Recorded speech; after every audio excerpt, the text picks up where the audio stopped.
मेरी जिंदगी में काम करे। तेरा वचन आज मुझे छुड़ाए, मुझे चंगा करे, मेरी फैमिली में उद्धार का आत्मा बहे। तेरा वचन आज मुझे चंगा करे, मुझे छुड़ाए, मेरे परिवार में उद्धार का आत्मा बहे। तेरे वचनों के द्वारा मैं आशीषों को पाऊं, छुटकारों को पाऊं और आगे बढ़ूं। खुदाबंद सर्वशक्तिमान परमेश्वर, तेरा आत्मा आज गहरे भेदों को मुझ पे जाहिर करे। मैं अपने मन को खोलता हूं, अपने दिल को खोलता हूं, अपनी आत्मा को ग्रहण करने योग्य बनाता हूं, ताकि जो कुछ मैं सुनूं मैं 100 गुना फलों को लेके आऊं। प्रभु यीशु मसीह के सामर्थी नाम में आपका सुनना, मेरा बोलना आशीष का कारण हो। अब से पवित्र आत्मा हमारे शब्दों के ऊपर, इस मीटिंग के ऊपर अपना कंट्रोल करे, अपने तरीके से अपने चलाए। प्रभु यीशु मसीह के सामर्थी नाम में पवित्र आत्मा यहाँ आने वाले हर एक जन को, ऑनलाइन लोगों को छुए और आजाद करे यीशु मसीह के नाम में। आप जैसे आए वैसे सेम वापिस ना जाएं। यीशु मसीह के नाम में मैं आपको आशीषित करता हूं। प्रभु यीशु मसीह के पवित्र और सामर्थी नाम में मैं मांगता हूं। ऊंची आवाजें बोलो आमीन। तारीफ करते हुए हालेलुया। स्वागत है यीशु मसीह की प्रेजेंस में। आमीन। मेरा विश्वास है कि परमेश्वर की उपस्थिति हमारे बीच में मौजूद है। बैठ जाओ अपने शरीर में, अपने हाथों को उठाओ, बोलो जितना वचन मैं सुनूं मैं 100 गुना फलों को लेके आऊं, क्योंकि मैं इस वचन से प्यार करता हूं। मुझे इस वचन की सच्चाई मालूम है। प्रभु यीशु मसीह के सामर्थी नाम में हम मांगते हैं, आमीन। नीति वचन 16 उसकी 3 आयत को हम पढ़ेंगे। अपने कामों को यहोवा पर डाल दे, इससे तेरी कल्पनाएं सिद्ध होंगी। बोलो अपने पड़ोसी को, बोलो अपने कामों को यहोवा पर डाल दे, इससे तेरी कल्पनाएं, तेरी इमेजिनेशंस, तेरे दिमाग की सोच वो पूरा होगा। ऊंची आवाज से बोलो हालेलुया। बाइबल कहती है जब परमेश्वर ने आदम को बनाया, उसने उसे अपनी समानता में बनाया,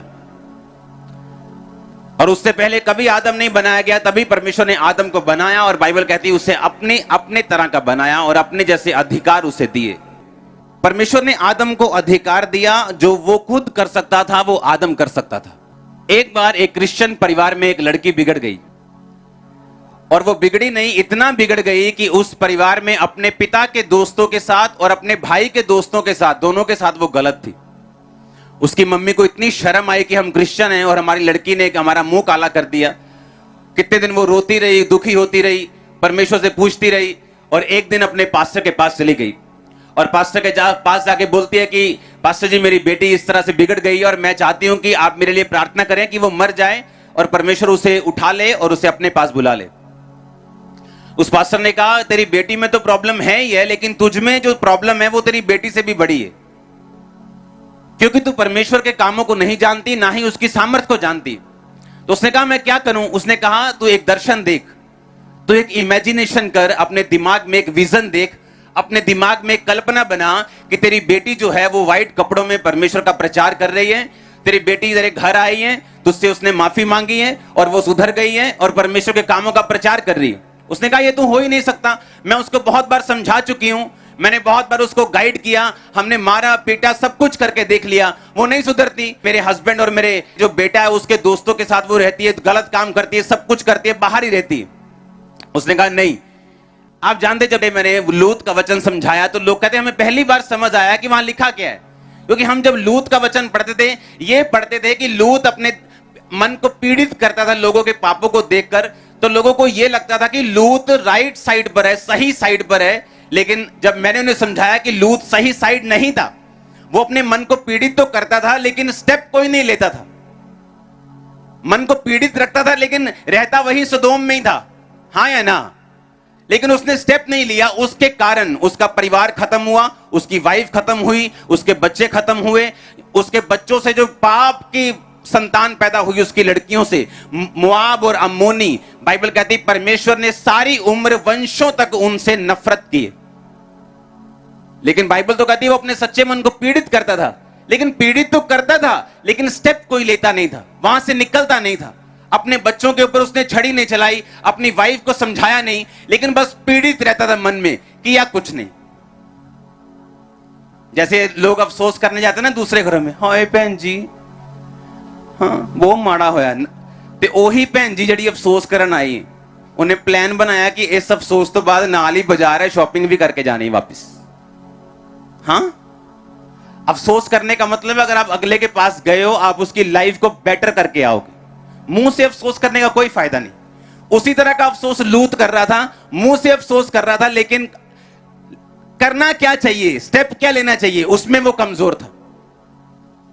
अब जब हम बाइबल को पढ़ते हैं, परमेश्वर ने टीचर्स ठहराए, क्योंकि जो पास्टर है जिसके पास कलीसिया, अगर वो टीचर नहीं और सिर्फ हीलिंग पे उसने अपनी मिनिस्ट्री को बनाया या सिर्फ प्रोफेटिक पे बनाया, उसके लोग पक्के नहीं है कि वो स्वर्ग तक पहुंचेंगे या नहीं।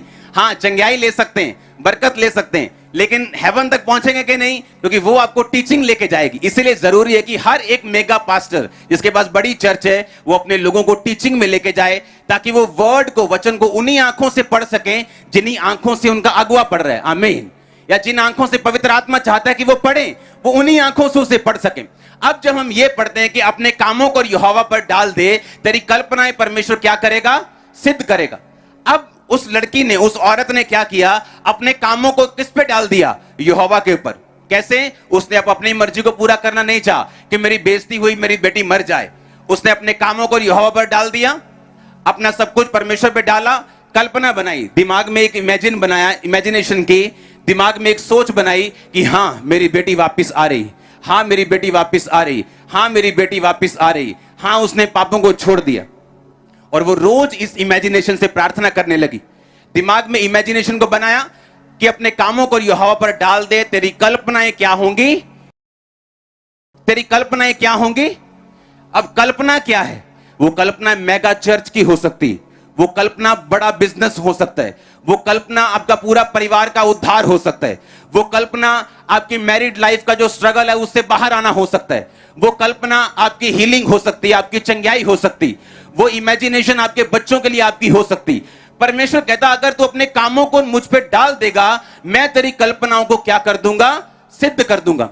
अब जब इस वचन को हम वैसे पढ़ेंगे तो हम ऐसे पढ़ के आगे निकल जाएंगे, लेकिन इस वचन के पीछे जो पावर है परमेश्वर की, वो हमें कभी भी समझ नहीं आएगी। लेकिन आज आप उस पावर से भर के वापस जा रहे हैं, आप इक्विप्ड होके जा रहे हैं, आप हथियारों से लैस होके आज से वापस जा रहे हैं। और मैं यीशु मसीह के नाम में बड़े कामों को आपकी लाइफ पे होता हुआ देख रहा हूं। मैंने कहा बड़ी इमेजिनेशंस को पूरा होते हुए देख रहा हूं। वो कोई भी क्यों ना हो, यीशु मसीह के नाम में उसे मैं पूरा होते हुए देख रहा हूं।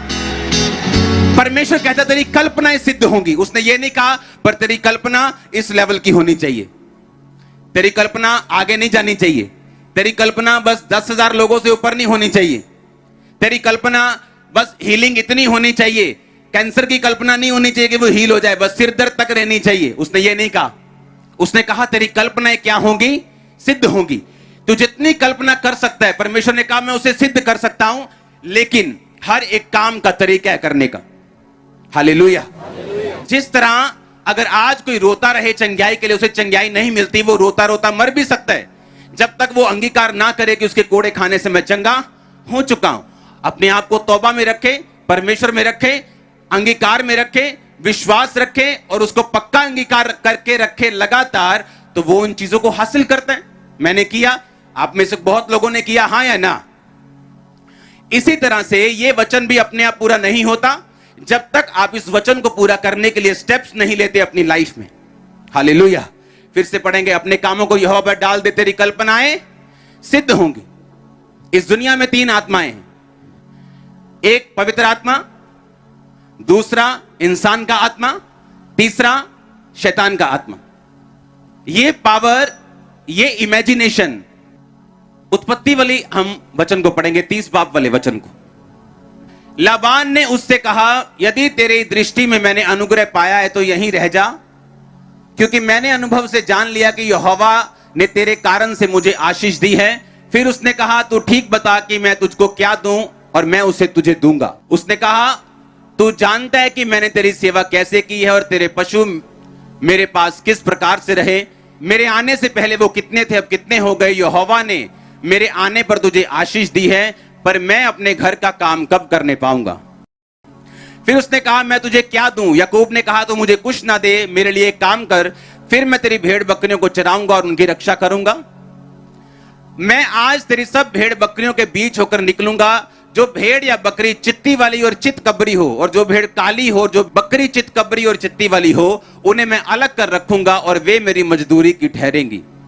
जब आगे को मेरी मजदूरी की चर्चा तेरे सामने चले, तब धर्म की यह साक्षी होगी, अर्थात बकरियों में से जो कोई चित्ती वाली या चित कबरी हो, या भेड़ों में से जो कोई काली ना हो और मेरे पास मिले, तो वो चोरी की होगी। तब लाबान ने कहा, तेरे कहने के अनुसार हो। तब उसने उसी दिन धारी वाले और चित कबरे बकरों और चित्ती वाली और चित कबरी बकरियों को, अर्थात जो कुछ उनमें उजलापन था, उनको और सब काली भेड़ों को अलग करके अपने पुत्रों के हाथ में सौंप दिया। और उसने अपने और याकूब के बीच में 3 दिन के मार्ग का अंतर ठहराया, और याकूब लाबान की भेड़ बकरियों को चराने लगा। तब याकूब ने चिनार, बादाम और अमोन वृक्ष की हरी हरी छड़ियां लेकर उन्हें कहीं कहीं से छील कर धारीदार बना दिया, ऐसे कि उन छड़ियों की सफेदी दिखाई देने लगी। तब छीली हुई छड़ियों को भेड़ बकरियों के सामने उनके पीने के पानी के कठोतों के में खड़ा किया, और जब वो पानी पीने के लिए वहां गई, तब वहां गाभिन हो गई। याकूब ने राहेल और लिया को मैदान में अपनी भेड़ बकरियों के पास बुलाकर कहा, तुम्हारे पिता के मुख से मुझे जान पड़ता है कि वह मुझे पहले के समान अब नहीं देखता, पर मेरे पिता का परमेश्वर मेरे संग है। जब मूसा इस्राएलियों को छुड़ाने के लिए गया, तो वहां पर जो जादूगर थे, उन्होंने अपनी सांप को क्या बना दिया था? क्या वो फेक था? क्या वो सांप नकली था कि असली था? असली था ना, फेक तो नहीं था। वो चमत्कार जो जादूगरों के द्वारा किया गया, वो असली था कि नकली था? असली था। वो सांप असली था। और जब परमेश्वर मूसा को भेज रहा था, तो परमेश्वर को मालूम था कि उन जादूगरों के पास ये पावर है कि वो छड़ी को सांप बना सकते हैं। तो परमेश्वर ने मूसा को कहा, उनके पास पावर है, लेकिन मैं भी तुझे पावर देके भेजता हूं, तू जो सांप बनाएगा वो उनके सांप को क्या कर लेगा? खा जाएगा। एक बात याद रखो, इस दुनिया में हीलिंग सिर्फ चर्चिस में नहीं होती, शैतानी जगहों पर भी होती। अगर आपको ना मालूम हो तो मैं आपको बता सकता हूं, क्योंकि जो लोग इमेजिनेशन की पावर को समझते हैं, याद रखो, जब परमेश्वर ने आदम को बनाया, उसे कहा फ्रूटफुल हो, बच्चे जन, हां या ना? अगर वो आदम परमेश्वर से हट जाए, तो क्या उसके बच्चे होते हैं कि नहीं होते? होते हैं।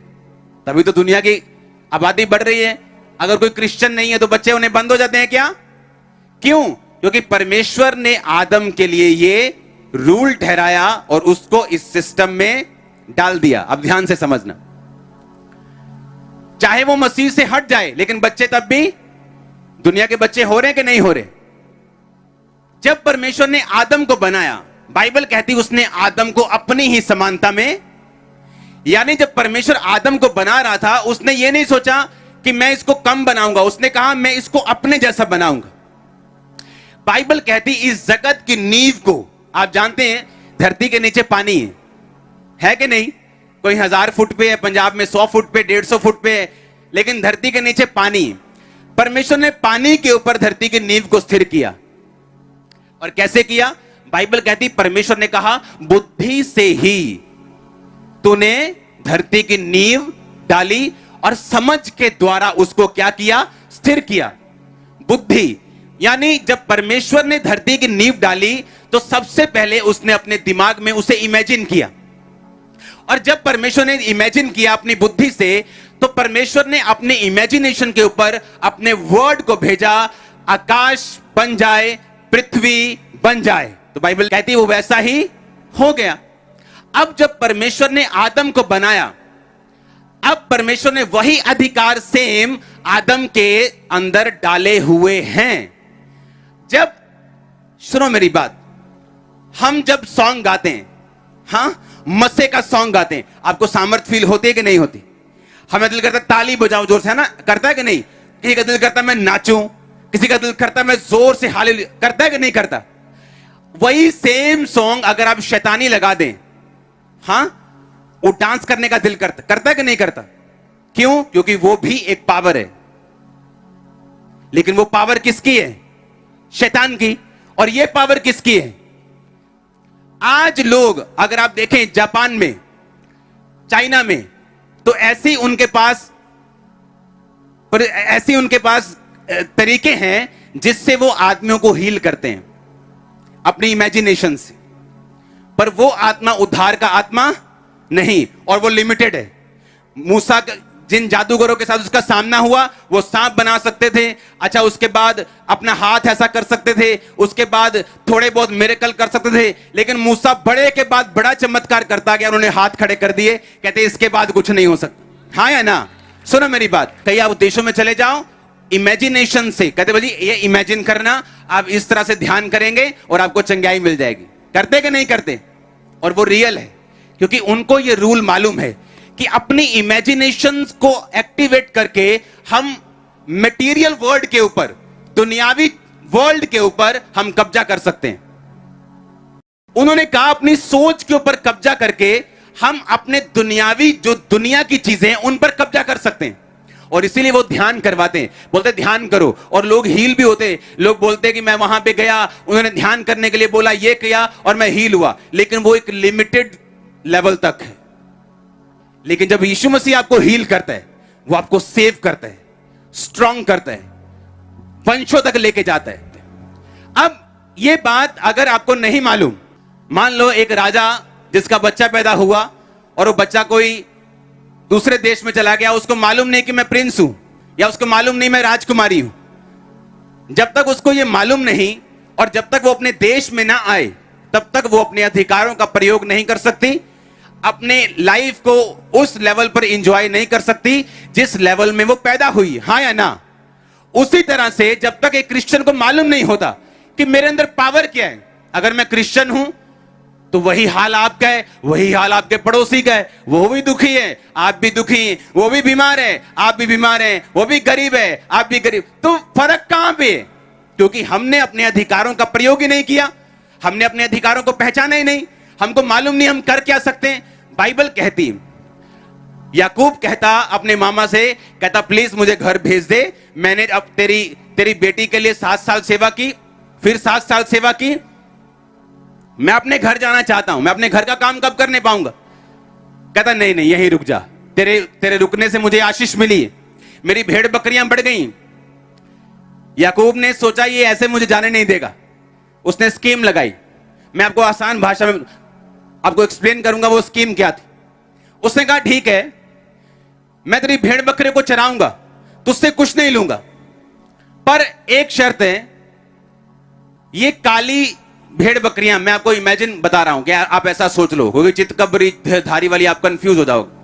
उसने कहा सारी काली भेड़ें, काली भेड़ के पति, काली बकरियां, काली ही बकरियों के पति सब मुझे दे दे, सारे काले मुझे दे दे। जितने काले होंगे और उनमें जो बच्चे अगर पैदा हुए, अगर वो सफेद हुए, वो मेरी तनख्वाह, बाकी सब तेरा। उसके मामा ने सोचा ये तो लॉटरी लग गई। अब काली मां है, अफ्रीका की मां है, अफ्रीका का बाप है, बच्चा अंग्रेज पैदा होगा ही नहीं। उसने कहा ये तो लॉटरी। उसने कहा ठीक है भाई, मैं बहुत खुश हूं, ले ले काली सारे तेरे, जितने चिट्टे बच्चे पैदा होंगे वो तेरे, तेरी तनख्वाह, बाकी तो मुझे दे देना। लबान को लगा मेरी लॉटरी लग गई, फ्री का नौकर मिल गया। लेकिन वो भूल गया याकूब एक ऐसे परिवार से निकला था जो परिवार वचन को जानता था। क्यों? अब्राहम। दूसरा कौन? इसहाक को मत भूलो। बाइबल कहती है शाम के टाइम वो वचन पर ध्यान करने के लिए जाता था, मनन करने के लिए, मेडिटेशन, सोचने के लिए, इमेजिन करने के लिए। उसे मालूम था मेरी इमेजिनेशन ही है जो रिबिका के 20 साल के गर्भ के सूखे को खत्म कर सकती। उसका रोना नहीं कर सकता। ओ परमेश्वर तूने तो वायदा किया है, कंप्लेंट नहीं कर सकती। उसे मालूम था कि ये इमेजिनेशन, ये वचन पे चलना और अपने अधिकारों का प्रयोग करना मेरे सूखे को खत्म कर सकता है। और याकूब उसी परिवार से था। उसने क्या किया मालूम? उससे पहले आपको वचन 31 वाला पढ़ो। उसने कहा तुम्हारे पिता ने मेरी मजदूरी को 10 बार बदला, तो भी परमेश्वर ने मेरी हानि नहीं करने दी। उसने कहा चित्ते वाली बच्चे तेरी मजदूरी ठहरेंगे, तब भेड़ बकरियां चित्ती वाली जनने लगी। और जब उसने कहा धारी वाले बच्चे तेरी मजदूरी होंगे, तब भेड़ बकरियां धारी वाले जनने लगी। हुआ कैसे ये? हाँ, इसी रीति से परमेश्वर ने तुम्हारे पिता के पशु लेकर मुझको दिए। भेड़ बकरियों के गाभिन होने के समय मैंने स्वप्न में क्या देखा? वो अपनी पत्नी को एक्सप्लेन कर रहा है कि जब भेड़ बकरियां गर्भवती होती थी तो मैंने स्वप्न में क्या देखा। क्या देखा उसने? कि जो बकरे बकरियों पर चढ़ रहे हैं वो धारी वाले, चित्ती वाले और धब्बे वाले हैं। तब परमेश्वर के दूत ने सपने में मुझसे कहा, हे याकूब। मैंने कहा, क्या आज्ञा? उसने कहा, आंखें उठाकर उन सब बकरों को जो बकरियों पर चढ़ रहे हैं देख कि वो धारी वाले, चित्ती वाले, धब्बे वाले हैं, क्योंकि जो कुछ लाबान तुझसे करता है मैंने उसे देखा है। उसने कहा कि मुझे सपने में दूत ने आके बोला कि तेरे पास भेड़ बकरियां कौन सी हैं? उसने कहा, काली भेड़ें हैं, काली भेड़ों के पति, काली बकरियां, काली बकरियों के पति। उसने कहा, नहीं, तू दर्शन देख कि जो बकरे हैं वो काले नहीं, वो चित्ती वाले हैं। कब? जब उसका मामा आके बोला, ओए अब से चित्ती वाले, जिन्ने चित्ती वाले होंगे वो तेरी तनख्वाह। ठीक है। रात को सो रहे हैं और दूध सपने में आके बोलते हैं कि दर्शन में कि जितने बकरे बकरियों के ऊपर हैं वो चित्ती वाले हैं।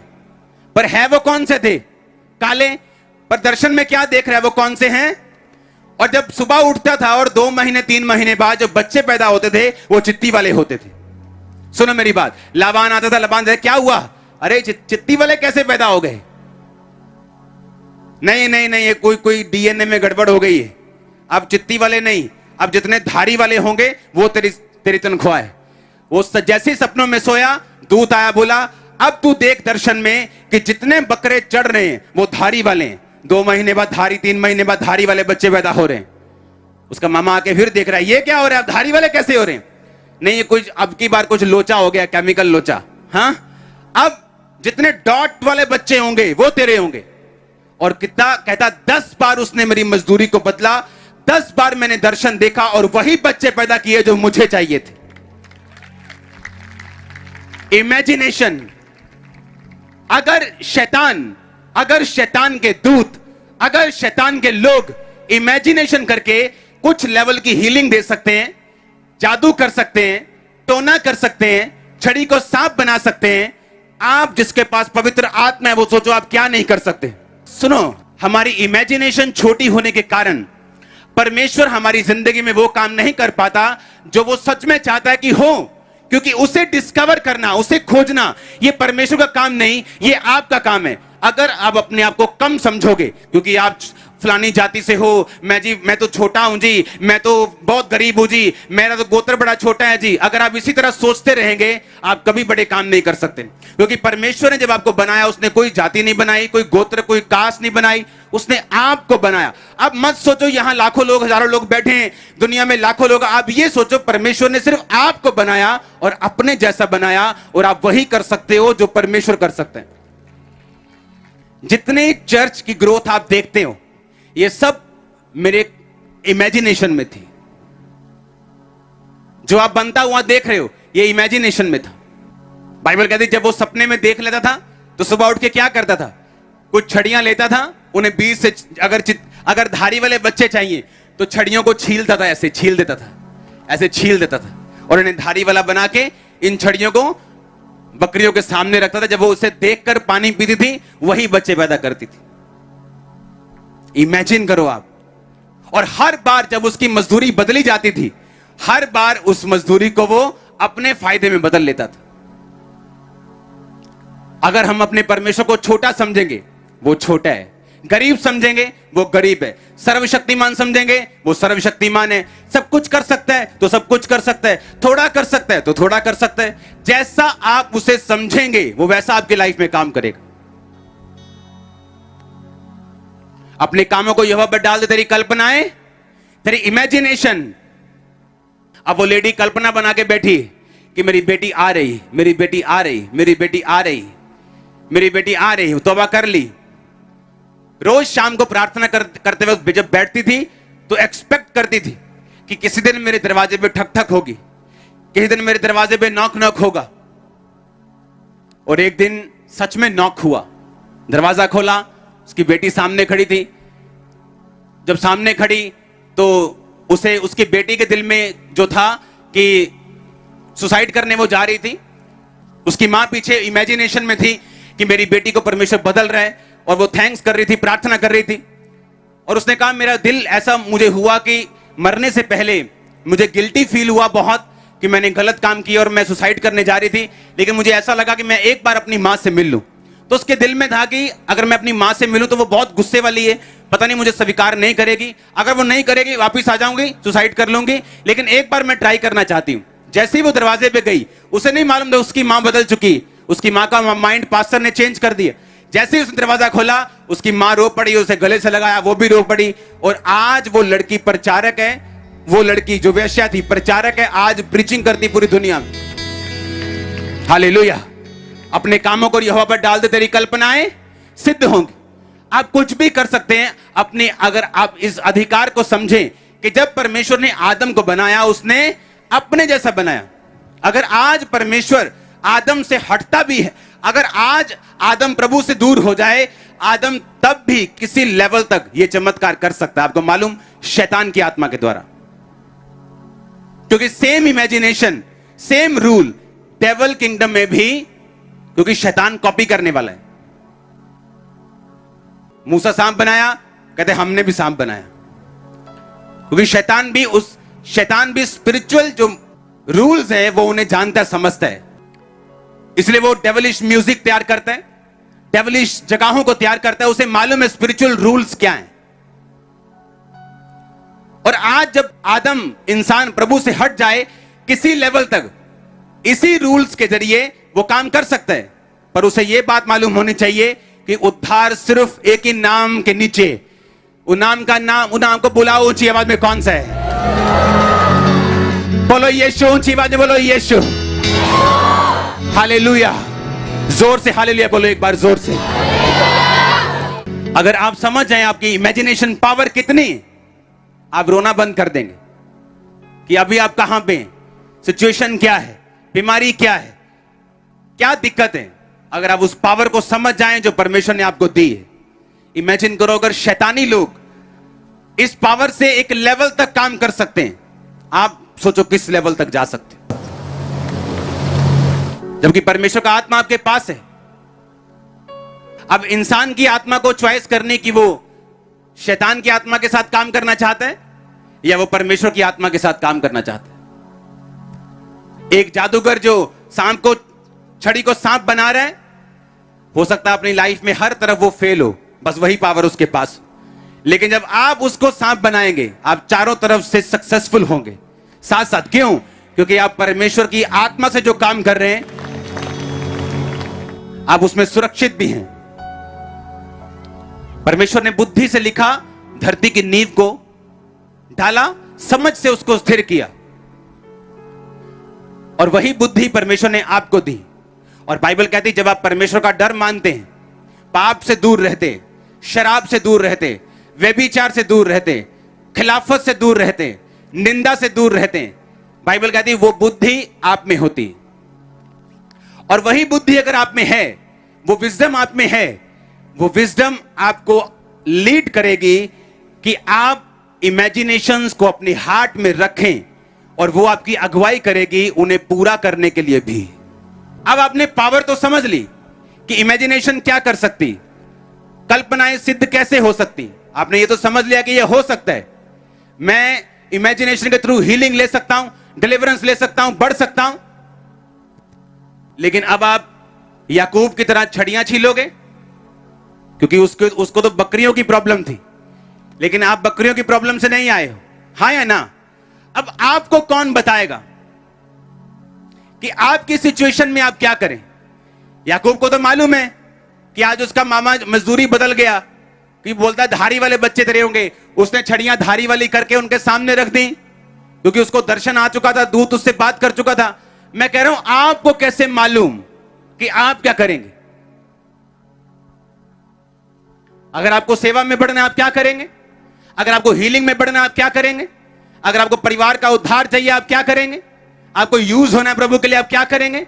ये आपको बताएगा दो चीजें, परमेश्वर की बुद्धि और परमेश्वर का आत्मा आपकी अगुवाई करेगा। और याद रखो, जब परमेश्वर की बुद्धि आप में काम करती, परमेश्वर ने वचन में लिखा कि बुद्धि से ही उसने आकाश को बनाया, बुद्धि से ही जगत की नींव डाली, समझ से ही उसे स्थिर किया। यानी जब परमेश्वर की बुद्धि आप में होगी तो वो बुद्धि आपके अंदर हेल्प करेगी आपको उन इमेजिनेशंस को जो आपके दिल में हैं, उन्हें प्रैक्टिकली आपकी जिंदगी में पूरा कैसे करना है, कौन से स्टेप लेने, किधर जाना है, क्या करना है, धीरे धीरे धीरे छोटे लेवल से वो आपको सिखाना शुरू करेगा। और बाइबल क्या कहती, परमेश्वर की बुद्धि आपकी अगुवाई नहीं कर सकती अगर आप पाप में हैं, अगर आपने लोगों की प्रॉपर्टीज के ऊपर कब्जा किया हुआ, अगर आपने व्यभिचार करते हैं, अगर आप ब्लू फिल्में देखते हैं, अगर आप नशे करते हैं, तो बाइबल कहती है परमेश्वर का डर बुद्धि की शुरुआत है। अगर परमेश्वर का डर आप में है तो उसकी बुद्धि की आपके अंदर शुरुआत हो गई। और जब आपके अंदर परमेश्वर की बुद्धि आ गई, आप इमेजिन करेंगे, वो आपको गाइड करेगी अब इस इमेजिनेशन को पूरा कैसे करना है, कौन सा स्टेप लेना है, कैसे प्रार्थना करनी, क्या बोलना है, कैसे अपनी लाइफ में चलना है। और ये सब चीजें इकट्ठी होकर आपके आंखों में, आपके अंदर जो आपने विजन देखा था, उसे प्रैक्टिकली वो आपके सामने खड़ा कर देगी। आप अपनी आंखों से देखने वाले। आमीन। छोटा है ये वाला। आप समझ रहे मेरी बात को कि नहीं? परमेश्वर का डर बुद्धि की क्या है? शुरुआत है। मैं कुछ वचन पढ़ूंगा नीति वचन के बीच से, आप उसे सिर्फ सुनना। नीति वचन 3 उसकी 13 में लिखा, क्या ही धन्य है वह पुरुष जो बुद्धि पाए और वह मनुष्य जो समझ प्राप्त करे, क्योंकि बुद्धि की प्राप्ति चांदी की प्राप्ति से बड़ी और उसका लाभ चोखे सोने के लाभ से भी उत्तम है। वह मूंगे से अधिक अनमोल, जितनी वस्तुओं की तू लालसा करता है उनमें से कोई भी उसके तुल्य ना ठहरेगी। उसके दाहिने हाथ में लंबी आयु और उसके बाहिने हाथ में धन और महिमा है। उसके मार्ग आनंददायक हैं और उसके सब मार्ग कुशल के हैं। जो बुद्धि को ग्रहण कर लेते हैं उनके लिए वो जीवन का वृक्ष बनती है, और जो उसको पकड़े रहते हैं वह धन्य हैं। यहोवा ने पृथ्वी की नींव बुद्धि से डाली और स्वर्ग को समझ के द्वारा स्थिर किया। उसके ज्ञान के द्वारा गहरे सागर फूट निकले और आकाश मंडल से औंस टपकती है। ऊंची आवाज से बोलो आमीन। नीति वचन 4 उसकी 5 आयत, बुद्धि को प्राप्त कर, समझ को भी प्राप्त कर, उनको भूल ना जाना, ना मेरी बातों को छोड़ना। बुद्धि को ना छोड़, वो तेरी रक्षा करेगी। उसकी प्रीति रख, उससे प्रीति रख, वह तेरा पहरा देगी। बुद्धि श्रेष्ठ है, इसलिए उसकी प्राप्ति के लिए यत्न कर। जो कुछ तू प्राप्त करे प्राप्त कर, पर समझ की प्राप्ति का यत्न घटने ना पाए। सब ऊंची आवाज से बोलो आमीन। नीति वचन 5 उसकी 1 आयत है, मेरे पुत्र मेरी बुद्धि की बातों पर ध्यान दे, मेरी समझ की ओर कान लगा, जिससे तेरा विवेक सुरक्षित बना रहे और तू ज्ञान के वचनों को थामे रहे। क्योंकि पराई स्त्री के होठों से मधु टपकता है, उसकी बातें तेल से भी अधिक चिकनी हैं, परंतु इसका परिणाम नाग दोना सा कड़वा और 2 धारी तलवार सा पैना है। उसके पांव मौत की ओर बढ़ते हैं, उसके पग अधोलोक तक पहुंचते हैं, इसलिए उसे जीवन का समथर पथ नहीं मिल पाता। बाइबल कहती है उसका रास्ता कभी भी प्लेन नहीं हो पाता। जो लोग पराई स्त्रियों पर की तरफ जाते हैं, उनके चाल चलन में चंचलता है, परंतु वह उसे आप नहीं जानती। हे मेरे पुत्रों मेरी सुनो, मेरी बातों से मुंह ना मोड़ो। ऐसी स्त्री से दूर ही रहे, उसकी देवड़ी के पास भी मत जाना। कहीं ऐसा ना हो तू अपना यश यानी अपनी इज्जत औरों के हाथ और अपना जीवन क्रूर जन के वश में कर दे, या पराये लोग तेरी कमाई से अपना पेट भरें और परदेशी मनुष्य तेरे परिश्रम का फल अपने घर में रखें। ये सारी बुद्धि की बातें हैं, क्योंकि अगर परमेश्वर की बुद्धि आप में हुई तो वो उन इमेजिनेशन को पूरा करने के लिए आपकी क्या करेगा? अगुवाई करेगा। आपको यह तो मालूम हो गया इमेजिनेशन एक पावर है, चाहे वो डेविलिश हो चाहे वो स्पिरिचुअल हो, परमेश्वर की हो, काम करती है। लेकिन डेविलिश शैतान की लिमिटेड है, परमेश्वर की अनलिमिटेड है और उद्धार भी देती है। और ये अधिकार याकूब को मालूम थे। अब एक है कि पावर के बारे में मालूम होना, एक है इस बात के लिए मालूम होना कि मेरे घर में यह बंदूक पड़ी है, और दूसरी बात यह है कि उस बंदूक को चलाना भी आना चाहिए। आज मैंने आपको बताया कि आपके पास एक बंदूक है अपनी इमेजिनेशन की, और चलानी कैसे है? कहता बुद्धि के साथ तुम उसे चला सकते हो। और बुद्धि क्या है? परमेश्वर का डर मानना क्या है? बुद्धि की शुरुआत। कहता तेरी आयु बढ़ेगी, तू कुशल से रहेगा। जिसके पास बुद्धि है, लिखा उसके मार्ग आनंददायक होंगे, वो रात को सो जाएगा, लेट जाएगा बिना किसी तकलीफ के। क्योंकि जब परमेश्वर की बुद्धि आपके पास होती, और क्या निशानी है कि परमेश्वर की बुद्धि आपके पास है? आप पाप से दूर रहेंगे, यह निशानी। बुराई से दूर रहेंगे, यह निशानी। कब्जों से दूर रहेंगे, लालच से दूर रहेंगे, यह निशानी। क्योंकि जिस दिन आपने रूल तोड़े, जिस दिन आपने व्यभिचार किया, जिस दिन आपने परमेश्वर के वचन के खिलाफ चले, तो वो बुद्धि जिसने आपकी इमेजिनेशन को कंप्लीट करने आपकी लाइफ में कभी काम नहीं करेगी। मुझे नॉलेज तो है कि मैं स्पिरिचुअली पावरफुल हूं, पर उसको पूरा करने के लिए अब आपको परमेश्वर के साथ की जरूरत है। और साथ देगी आपकी बुद्धि, अगर परमेश्वर की बुद्धि आप में हो। और वो तब होगी जब आप परमेश्वर के वचन पे चलेंगे। मैं एक क्वेश्चन आपसे करता हूं, अगर याकूब चोर होता और यह सोचता कि अगर उसने मेरे साथ गलत काम किया, मैं भी उसको बताऊंगा, मैं भी चोरी करूंगा, तो क्या परमेश्वर की बुद्धि काम करती वहां पे? बोलो। क्योंकि परमेश्वर की बुद्धि तब काम करती है जब आप वचन पे खड़े हैं, तब वो आपकी अगुवाई करेगी कि तेरे मन में जो इमेजिनेशन तूने बना के रखी, इसको पूरा करने के लिए वो आपको तरीके देगा, इसी दुनिया के आत्मिक और शारीरिक दोनों, और आप अपनी मंजिल की ओर बढ़ते जाएंगे। क्योंकि मैं परमेश्वर की बुद्धि आप में वास किए हुए देख रहा हूं। आज मैं ऐसे लोगों को जानता हूं, ऐसे पास्टर्स को जानता हूं। जब मैं एक विश्वासी था और पास्टर्स के साथ पास्टर्स मीटिंग में जाया करता था, वहां वो अपना विजन शेयर करते थे कि मेरा विजन 90,000 लोगों का है, मेरा विजन 1 लाख लोगों का है। और तब मैं बैठ के बहुत इंप्रेस होता था, वाह क्या विजन है। जैसे लूत अपने दिल को दुखी करता था ना, ऐसे विजन होता था। मैं पास्टर बन गया, उसके बाद मैंने सेवा शुरू की, सेवा बढ़ गई। 17 साल हो गए मुझे देखते, वो अभी भी उन्हीं 100 लोगों में। बताइए क्यों? आपकी अकेली इमेजिनेशन, विजन कुछ नहीं कर सकता जब तक आप में परमेश्वर की बुद्धि काम नहीं करेगी।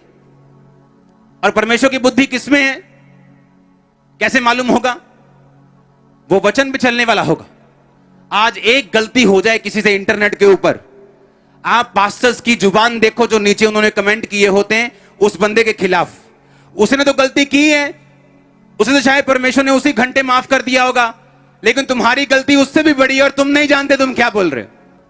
अगर मैं भी इंटरनेट पे जाके उसे बोलने लग जाऊं, तूने ये किया है, तू शैतान है, तू ये है, कोई भी गलती कर सकता है, वो भी इंसान है। लेकिन उसका मतलब क्या?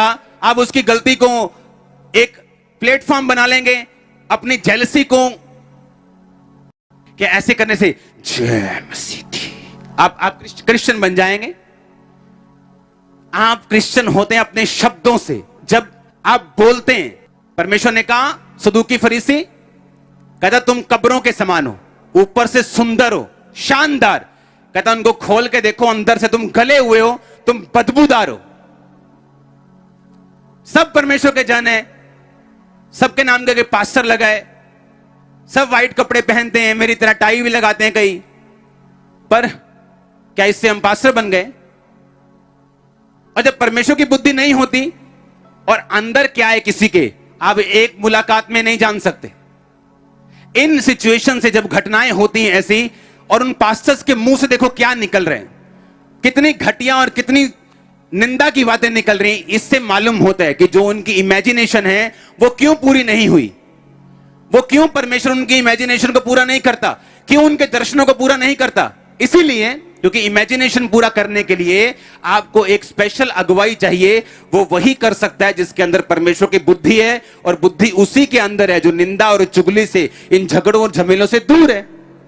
हालेलुया। अगर मेरे को किसी प्रॉब्लम बंदे से दिक्कत है, अगर उसने कुछ गलत बोला, अगर मैं उसको सुधारना चाहता हूं, मैं उसको कॉल कर लूंगा कि भाई तूने ये गलत कहा। वही बोलेगा हाँ यार मैंने गलत कहा, मेरे मुंह से गलती से निकल गया, अब खत्म बात। लेकिन प्रॉब्लम ये है, जब एक व्यक्ति कामयाब होना शुरू होता है और दूसरे लोग उससे जेलसी करते, बस उसकी एक गलती को पकड़ना चाहते, जिस तरह यीशु मसीह की गलती को सदूकी और फरीसी पकड़ना चाहते थे, कौन सी गलती इसके मुंह से निकले, इनु टाल लिए, नुकेर लिए होनी फटाफट। और ये सब बातें बाइबल के खिलाफ हैं। हो सकता है एक पापी, एक शराबी इतना प्रभु के सामने पापी ना हो जितना ये काम करने वाले परमेश्वर के सामने अपराधी ठहरेंगे। इसीलिए हर व्यक्ति की लाइफ में रिजल्ट नहीं है। हर व्यक्ति इमेजिनेशन कर सकता है, अगर जिसको मालूम है कि इसमें पावर है, मेरी कल्पनाओं में पावर है, लेकिन उसको पूरा करने के लिए अगले स्टेप्स की जरूरत है। God bless you all. आमीन। ऊंचा आशीष आपकी चर्च। अपने हाथों को उठाओ। Thank you Jesus. अपने हाथों को उठाओ। थैंक यू जीसस बोलते हुए Gurdaspur church, Khambra church, online church, अपने हाथों को हिलाओ और अगले 2 मिनट खुदावंद के लिए अपने होठों को खोलो। अपनी हर ब्लेसिंग के लिए, उसकी प्रेजेंस के लिए, उसकी हुजूरी में पहुंचने के लिए, उसकी बरकतों के लिए, उसके मसे के लिए, उसकी हुजूरी के लिए अपने होठों को खोलो और थैंक्स करो। अगले 5 मिनट नाम लेकर बताओ खुदा ने आपको कौन सी बरकत दी, उसे बोलकर बताओ उसने आपकी लाइफ में क्या किया और आप उसके लिए थैंकफुल हैं।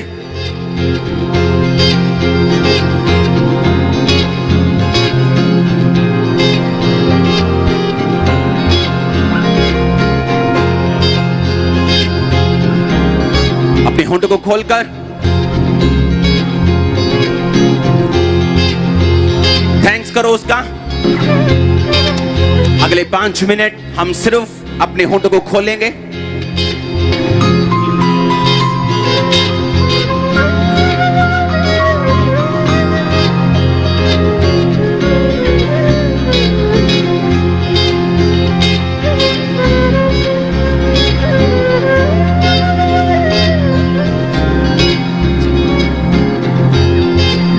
प्रभु यीशु मसीह के पवित्र और सामर्थ्य नाम में हम मांगते हैं।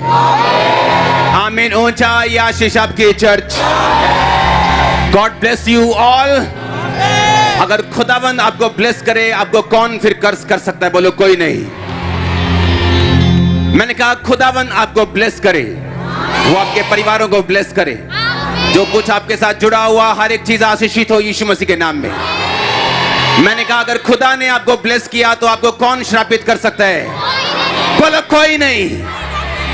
खुदावंद आपको ब्लेस करते हैं यीशु मसीह के नाम में। आप ब्लेस हैं आज। हालेलुया। स्वागत है यीशु मसीह की प्रेजेंस में। आप सेम वापस नहीं जा रहे। तारीफ करो जोर से जोर से जोर से। बैठ जाओ अपने शरीर में।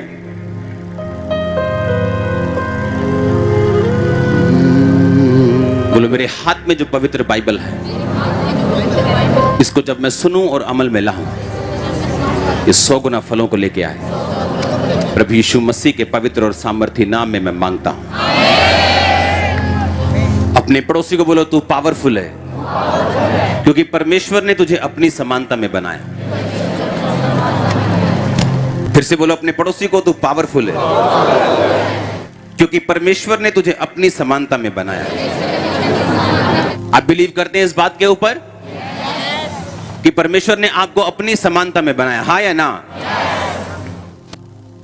और जो अधिकार परमेश्वर के पास थे, जो परमेश्वर कर सकता था, आप कर सकते हैं। इस जगत को जब परमेश्वर ने बनाया तो सबसे पहले वो जगत, वो आकाश, वो पृथ्वी, वो पेड़, वो जंतु कहां पर थे? सबसे पहले वो परमेश्वर के कहां थे? दिमाग में। बाइबल कहती परमेश्वर की बुद्धि ने ही ये सब कुछ बनाया। जगत की नींव को परमेश्वर ने बुद्धि से डाला और उसको समझ से स्थिर किया। ये धरती के नीचे क्या है? आप पानी पर नींव डाल सकते हो? पानी में नींव डाल सकते हो? धरती के नीचे क्या है? पानी के ऊपर आप बैठे हो इस टाइम, और बाइबल कहती परमेश्वर ने अपनी बुद्धि से इस नींव को बनाया। अगर आप धरती खोद के ही देख लो ना, आपका विश्वास परमेश्वर पे बढ़ जाएगा, क्योंकि उसने पानी के ऊपर नींव डाली। और लोगों के घरों में अगर नींव में पानी लग जाए तो नींव खराब हो जाती है, और परमेश्वर ने पानी के ऊपर नींव डाली।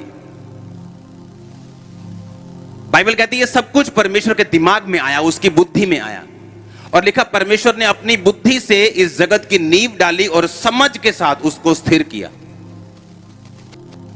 और जब आपको बनाया गया, भूल जाओ कि लाखों लोग आज यहां बैठे हैं, फिर से भूल जाओ। जब मैंने कहा परमेश्वर ने आपको बनाया, उसने आपको कम नहीं बनाया, ज्यादा नहीं बनाया। उसने कहा मैं इंसान को बिल्कुल अपने जैसा बनाऊंगा और अपने जैसे अधिकार इसको दूंगा। और बाइबल कहती परमेश्वर ने आदम को बनाया और अपने जैसा बनाया। जब परमेश्वर ने आदम को बनाया तो स्कॉलर्स ये भी कहते हैं कि वो बिल्कुल परमेश्वर के जैसा था। उसका कद, उसका फेस, उसकी बॉडी, बिल्कुल वो अपने समान परमेश्वर ने बनाया। और सिर्फ शारीरिक रूप से अपने समान नहीं बनाया, आत्मिक रूप से और दिमागी रूप से भी अपने समान बनाया। आपके शरीर का कोई भी हिस्सा डॉक्टर उसका ऑपरेशन कर देता है आराम से, लेकिन अगर उसे दिमाग का ऑपरेशन करना हो तो डॉक्टर बोलते हैं कि गारंटी नहीं है, क्योंकि दिमाग में लाखों करोड़ों नाड़ियां होती हैं। ये छोटा सा दिमाग जो सिर पे है, ये कुछ पाउंड का, इसमें लाखों नर्व्स हैं, जो डॉक्टर बोलते हैं कि इसको ऑपरेट करना सक्सेसफुली ये परमेश्वर का ही काम है, हम सिर्फ कर सकते हैं। जब आप इस दुनिया में आए, आप सब लोग इस समय अलग अलग चैलेंजेस का आप फेस करते हैं, अलग अलग चुनौतियों को फेस करते हैं। कोई बीमारी को फेस करता है, चुनौती उसके लिए बीमारी है। किसी के लिए मैरिज है, किसी के लिए फाइनेंस है, किसी के लिए बच्चे हैं, किसी के लिए पति है, किसी के लिए पत्नी है, किसी के लिए उसका कैरियर है, किसी के लिए उसकी जॉब है। हर एक बंदा अलग अलग सिचुएशन को फेस करता है, और परमेश्वर आपको जानबूझ के ऐसी स्थितियों में और परिस्थितियों में डालता है जहां पर आपका कोई भी काम इंसान नहीं कर सकता, डॉक्टर नहीं कर सकते, मेडिकल साइंस नहीं कर सकती, आपके माता पिता तक भी वो काम आपके लिए नहीं कर सकते। और तब जर्नी शुरू होती है परमेश्वर को ढूंढने की। और मेरा बिलीव है आप में से 90% लोग उसी जर्नी के कारण यहां पहुंचे, हाँ या ना? और अगर मैं आपको प्रीच कर रहा हूं तो उसी के कारण आपको प्रीच कर पा रहा हूं, क्योंकि मैं एक कंप्यूटर इंजीनियर हूं, और कंप्यूटर इंजीनियरिंग करने के बाद मैंने ऑस्ट्रेलिया जाना था और वहां पे और मैंने पढ़ना था। और अगर ये चीजें मुझको ही 17 साल पहले दिखा देते, मैं विश्वास नहीं करता कि जो ये हो रहा है ऐसा हो सकता है। ऐसा नहीं था कि मैं परमेश्वर को रब पे यकीन नहीं करता था, सब जगह जाता था, सब यकीन करता था, माथा टेकता था, लेकिन मेरा जो काम था, मेरे जो दिमाग में सोच थी, वो यही थी, मैंने अपने कैरियर को बनाना है। और जब वहां हिट हुआ, जब मेंटली अपसेट के अटैक होने शुरू हुए, नशों में जब बढ़ गया, जब सब जगहों से जवाब मिला, जहां जहां मुझे घमंड था जिन जगहों के ऊपर, जब वहां से जवाब मिला और कुछ नहीं हुआ मेरी लाइफ में, जब सुसाइड करने जा रहा था, तब यीशु मसीह मिले और तब ये जर्नी शुरू हुई जिसको आप देखते हो। हालेलुया। अगर मुझे उन मुसीबतों का सामना ना करना पड़ता तो आज मैं आपको प्रीच भी ना कर रहा होता। अब अगर आप परमेश्वर में आ चुके हैं, आप जानते जब कई कंपनियां ऐसी हैं, आपको देखते हैं, अच्छा हमें एमए वाला व्यक्ति चाहिए, ठीक है जी, आपने एमए की है, ओके आप आ जाओ। उसके बाद आपकी ट्रेनिंग होगी, वो आपको 3 महीने की ट्रेनिंग देते हैं, आपको 6 महीने की ट्रेनिंग देते हैं। उस ट्रेनिंग के बाद अगर आप काम ना कर पाए, वो आपको जॉब पे कंटिन्यू नहीं कर पाते। लेकिन उस जॉब के लिए आप एलिजिबल थे, आप ठीक है, आप आ गए, आपको जॉब मिल गई, क्योंकि आपने उतनी पढ़ाई की थी, आपने उनके सारे शर्तों को पूरा कर दिया, लेकिन उसके बाद ट्रेनिंग के बाद निर्धारित होता है कि आप उसको कंटिन्यू करेंगे कि नहीं करेंगे। उसी तरह से आप क्रिश्चियन तो बन गए, आप प्रभु में तो आ चुके हो, परमेश्वर ने आपको अपनी महिमा के लिए आपको अपने पास बुला लिया, पर उसके बाद क्या? अगर आप ट्रेनिंग में फेल हो गए, अगर आप परमेश्वर के वचन को अच्छी तरह से समझकर लागू नहीं कर पाए, तो आप में और अविश्वासी में कोई खास ज्यादा फर्क नहीं होगा। एक राजा, बाइबल कहती है उसके घर में शादी थी और उसने सारी शादी का इंतजाम कर लिया, खाना कर लिया, सब शमियाने लगा दिए, सब कुछ सेट हो गया। और उसने सब कहा कि जितनों को कार्ड भेजा हुआ है, इनवाइटेड लोग हैं जितने, उन सबको बुला के लेके आओ, मेरा घर तैयार है, चलो पार्टी करते हैं। और जब वो बुलाने के लिए गए, उसके नौकर, तो कोई बोलता है मैंने खेत को जा रहा हूं, मैंने नया प्लॉट लिया है, मैं उसकी गोडी करने जा रहा हूं, कोई कहता है मैंने नए बैल लिए, उनको परखने के लिए जा रहा हूं, कोई कहता है मैं अपनी फसल बेचने के लिए जा रहा हूं। और कोई भी उस पार्टी में शामिल नहीं हुआ। राजा को गुस्सा आया, उसने उन लोगों को मरवा दिया। और राजा ने कहा लेकिन मेरा घर तैयार है, मेरे पशु मारे जा चुके हैं, अब जाओ और चौराहों में जाकर लोगों को, ऐसे लूले लंगड़े सबको पकड़ के लेके आओ। और वो चौराहों में गए और जितने उनको मिले सबको लेके आए, और सब खाने के भोज में एंजॉय कर रहे हैं। और शाम को राजा जब मिलने के लिए आया, तो एक व्यक्ति वहां ऐसा था जिसने शादी के कपड़े नहीं डाले हुए थे। राजा ने कहा तू शादी के कपड़े क्यों नहीं डाले तूने? और उसका मुंह बंद हो गया। और राजा ने कहा इसको पकड़ो और इसको अंधेरे कुंड में डालो जहां रोना और दांतों का पीसना होगा। अगर आप ध्यान से समझें, अगर आप किसी राजे को देखें, अगर आप ही किसी को बोले कि अब मेरे रिश्तेदार नहीं आ रहे, जाओ चौक में जाओ और सब लोगों को ले आओ, गरीबों को ले आओ, फटे कपड़ों को, भिखारियों को भी ले आओ। अगर भिखारी आपकी शादी में आ जाए, आप उसको बोलोगे कि तू शादी का वस्त्र क्यों नहीं पहन के आया, तू पार्टी जैसे कपड़े क्यों नहीं, आप बोलोगे कि नहीं बोलोगे? आप नहीं बोलोगे। उसके बाद है ही नहीं, वो तो पहले ही भिखारी है, आपने आप खुद ही बुलाया ना भिखारी को, भिखारी आजा। अब आप भिखारी को बोलोगे कोट पैंट क्यों नहीं डाल के आया? क्योंकि पुराने टाइम में अगर राजा किसी बंदे को इनवाइट करते थे और उसके पास कपड़े नहीं होते थे, तो राजा अपनी अलमारी से उसको कपड़े देता था। और राजा की जिम्मेवारी होती थी कि अपनी अलमारी से कपड़े देना। और शादी का जो प्रोटोकॉल है, जो शादी में जैसे रानियों के प्रोटोकॉल होता है कि टोपी वाली ड्रेस ही लड़कियां डालेंगे। अगर हम इंग्लैंड की रानी को देखें, उनकी शादियों में यही ड्रेस होगी, ये इस टाइम की ये ड्रेस होगी। तो वो सारी ड्रेस राजा बांट रहा था, बांटने के बावजूद भी वो बंदा ड्रेस नहीं डाल के आया और इसी कारण उसको सजा मिली। अब आपने कौन सा भला काम किया, या मैंने कौन सा भला काम किया कि हम परमेश्वर ने हमको चुन लिया? कोई भला काम नहीं किया। हम तो विरोध करने वाले थे परमेश्वर का, उसको बुरा बोलने वाले थे, नशा करने वाले, गलत काम करने वाले, गालियां देने वाले। तो कौन सा भला काम किया कि परमेश्वर ने अपने भोज में हमें शामिल कर लिया? कोई नहीं, उसकी ग्रेस से हुआ, हाँ या ना? पर अगर हम उसकी ग्रेस से उसके भोज में शामिल हो गए हैं, तो उसके दिए हुए धार्मिकता के वस्त्रों को पहनकर शामिल हों। नहीं तो वो राजा क्या करता है, गुस्सा करता है कि मैंने तुझे तेरी काबिलियत के अनुसार नहीं बुलाया, तू पापी था, मैंने तुझे अपने पास बुलाया।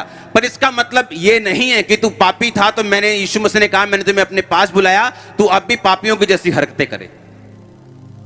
हालेलुया। अब तुम्हें धार्मिकता के वस्त्र पहनने और भोज में शामिल होने, हाँ या ना? नहीं तो जब परमेश्वर देखेगा कि मैंने तुम्हें अपनी महिमा से बुलाया, तू पापी था, गलत काम था, चुगली का निंदाखोर था, मैंने तुम्हें अपने पास बुलाया, लेकिन फिर भी तूने इस बात का शुक्रगुजार नहीं किया, इस बात की शुक्रगुजारी नहीं की कि मैं ग्रेस से शामिल हुआ हूं इस भोज में, तो क्यों ना मैं अपने कपड़ों को, अपने धार्मिकता के वस्त्रों को जो राजा ही मुझे दे रहा है, मैं पहन के रखूं। हालेलुया। अब आप परमेश्वर में तो आ चुके हो, लेकिन आगे क्या करोगे? क्योंकि बाइबल कहती कि आप में से यहां एक भी जन ऐसा नहीं है जिसके लिए परमेश्वर का कोई स्पेशल प्लान नहीं। एक भी जन ऐसा नहीं। स्पेशल प्लान, जैसे मास्टर प्लान बोलते हैं, जैसे फिल्मों में हीरो हीरोइंस के प्लान होते हैं बड़े बड़े, एक भी जन, मैंने कहा, ऐसा नहीं है यहां, चाहे वो गरीब से गरीब अभी क्यों ना हो, जिसकी लाइफ में परमेश्वर का योजना नहीं है। एक भी जन ऐसा नहीं है यहां पे। पर याद रखो, बहुत कम लोग हैं जो उस योजना को पूरा कर पाते हैं। क्यों नहीं पूरा कर पाते? बाइबल कहती है संसार का धोखा, वो पाप, वो शरीर के काम उन्हें परमेश्वर के उन चीजों को, परमेश्वर के उस दर्शन को, उस योजना को दिखाने नहीं पाता और पूरा करने नहीं पाता। अपने पड़ोसी को बोलो, तेरी जिंदगी में परमेश्वर का प्लान है और एक मास्टर प्लान है। जिसे वो तेरी जिंदगी में पूरा करना चाहता है। आमीन। अब आप ये सोचोगे कि ठीक है, मेरी लाइफ में अगर परमेश्वर की योजना है तो मैं उसे कैसे पूरा होते देख सकता हूं, मैं उसे पूरा कैसे करूं। अगर भीड़ में मैं बैठा हूं तो मेरे मन में यह सवाल आएगा कि ठीक है, मैं ये समझ गया कि परमेश्वर ने मुझे अपनी समानता में बनाया, अपने जैसे अधिकारों के साथ बनाया। परमेश्वर की मेरी लाइफ में एक योजना है, उसने मुझे अपनी ग्रेस से अपने भोज में शामिल कर लिया, उसका अनुग्रह मुझ पे हुआ। पर आगे क्या, परमेश्वर की क्या योजना है मेरी जिंदगी के लिए, वो क्या चाहता है मेरी जिंदगी में, मैं क्या करूं। बाइबल कहती है अब्राहम को जब परमेश्वर ने बुलाया, उसका नाम अब्राम था पहले, उसने कहा आ जा भाई, अपने पिता, अपने कुटुंब, अपने परिवार के घर को छोड़ के, अपने देश को छोड़ के, जो मैं तुम्हें दिखाऊंगा चला जा। उसने सवाल नहीं किया प्रभु कहां जाऊंगा, कौन से देश में जाऊंगा, किस रोड को पकड़ूं। बस इतना ही था कि अपने घर, अपने कुटुंब को छोड़ दे, क्योंकि जहां अब्राहम रहता था वो लोग लकीरों को पढ़ के आपका भविष्य बताते थे कि तेरे साथ ऐसा होगा, तेरे साथ ऐसा होगा। और परमेश्वर जानता था कि जब तक तू इन लोगों के अंदर रहेगा मैं तुझे ब्लेस नहीं कर पाऊंगा, क्योंकि उनकी बुद्धि, उनकी जो विद्या है वो तेरी सामर्थ्य में और परमेश्वर से आशीषों को लेने में एक रुकावट ठहरेगी। अब्राहम वहां से चला और बाइबल कहती है जब परमेश्वर ने उसे योजना बताई कि तू यहां से चला जा, लेकिन ये नहीं बताया कहां, लेकिन बाइबल कहती है विश्वास के साथ वो चल पड़ा। हां या ना। अब्राहम की उस पुस्तक को पढ़ेंगे, उत्पत्ति 13। उसने उसको बाहर ले जाकर कहा आकाश की ओर दृष्टि करके तारागण को देख, क्या तू उनको गिन सकता है। और फिर उसने उससे कहा तेरा वंश ऐसा ही होगा। उत्पत्ति 13 उसकी 14 आयत हम पढ़ेंगे। जब लूत अब्राम से अलग हो गया उसके पश्चात यहोवा ने अब्राम से कहा आंख उठाकर जिस स्थान पर तू है वहां से उत्तर दक्षिण पूर्व पश्चिम चारों ओर दृष्टि कर, क्योंकि जितनी भूमि तुझे दिखाई देगी उन सबको मैं तुझे और तेरे वंश को युग युग के लिए दूंगा। सब बोलो आमीन। नीति वचन 16 उसकी 3 आयत स्क्रीन पे देखेंगे उसको। अपने कामों को यहोवा पर डाल दे, इससे तेरी कल्पनाएं क्या होंगी, सिद्ध होंगी। ये परमेश्वर की आपके पास एक पावर है। उसने कहा अगर तू अपने कामों को यहोवा पर डाल देगा तेरी कल्पनाएं क्या होंगी, सिद्ध होंगी। वो कल्पना छोटी हो, वो इमेजिनेशन बड़ी हो, वो कितनी भी बड़ी क्यों ना हो।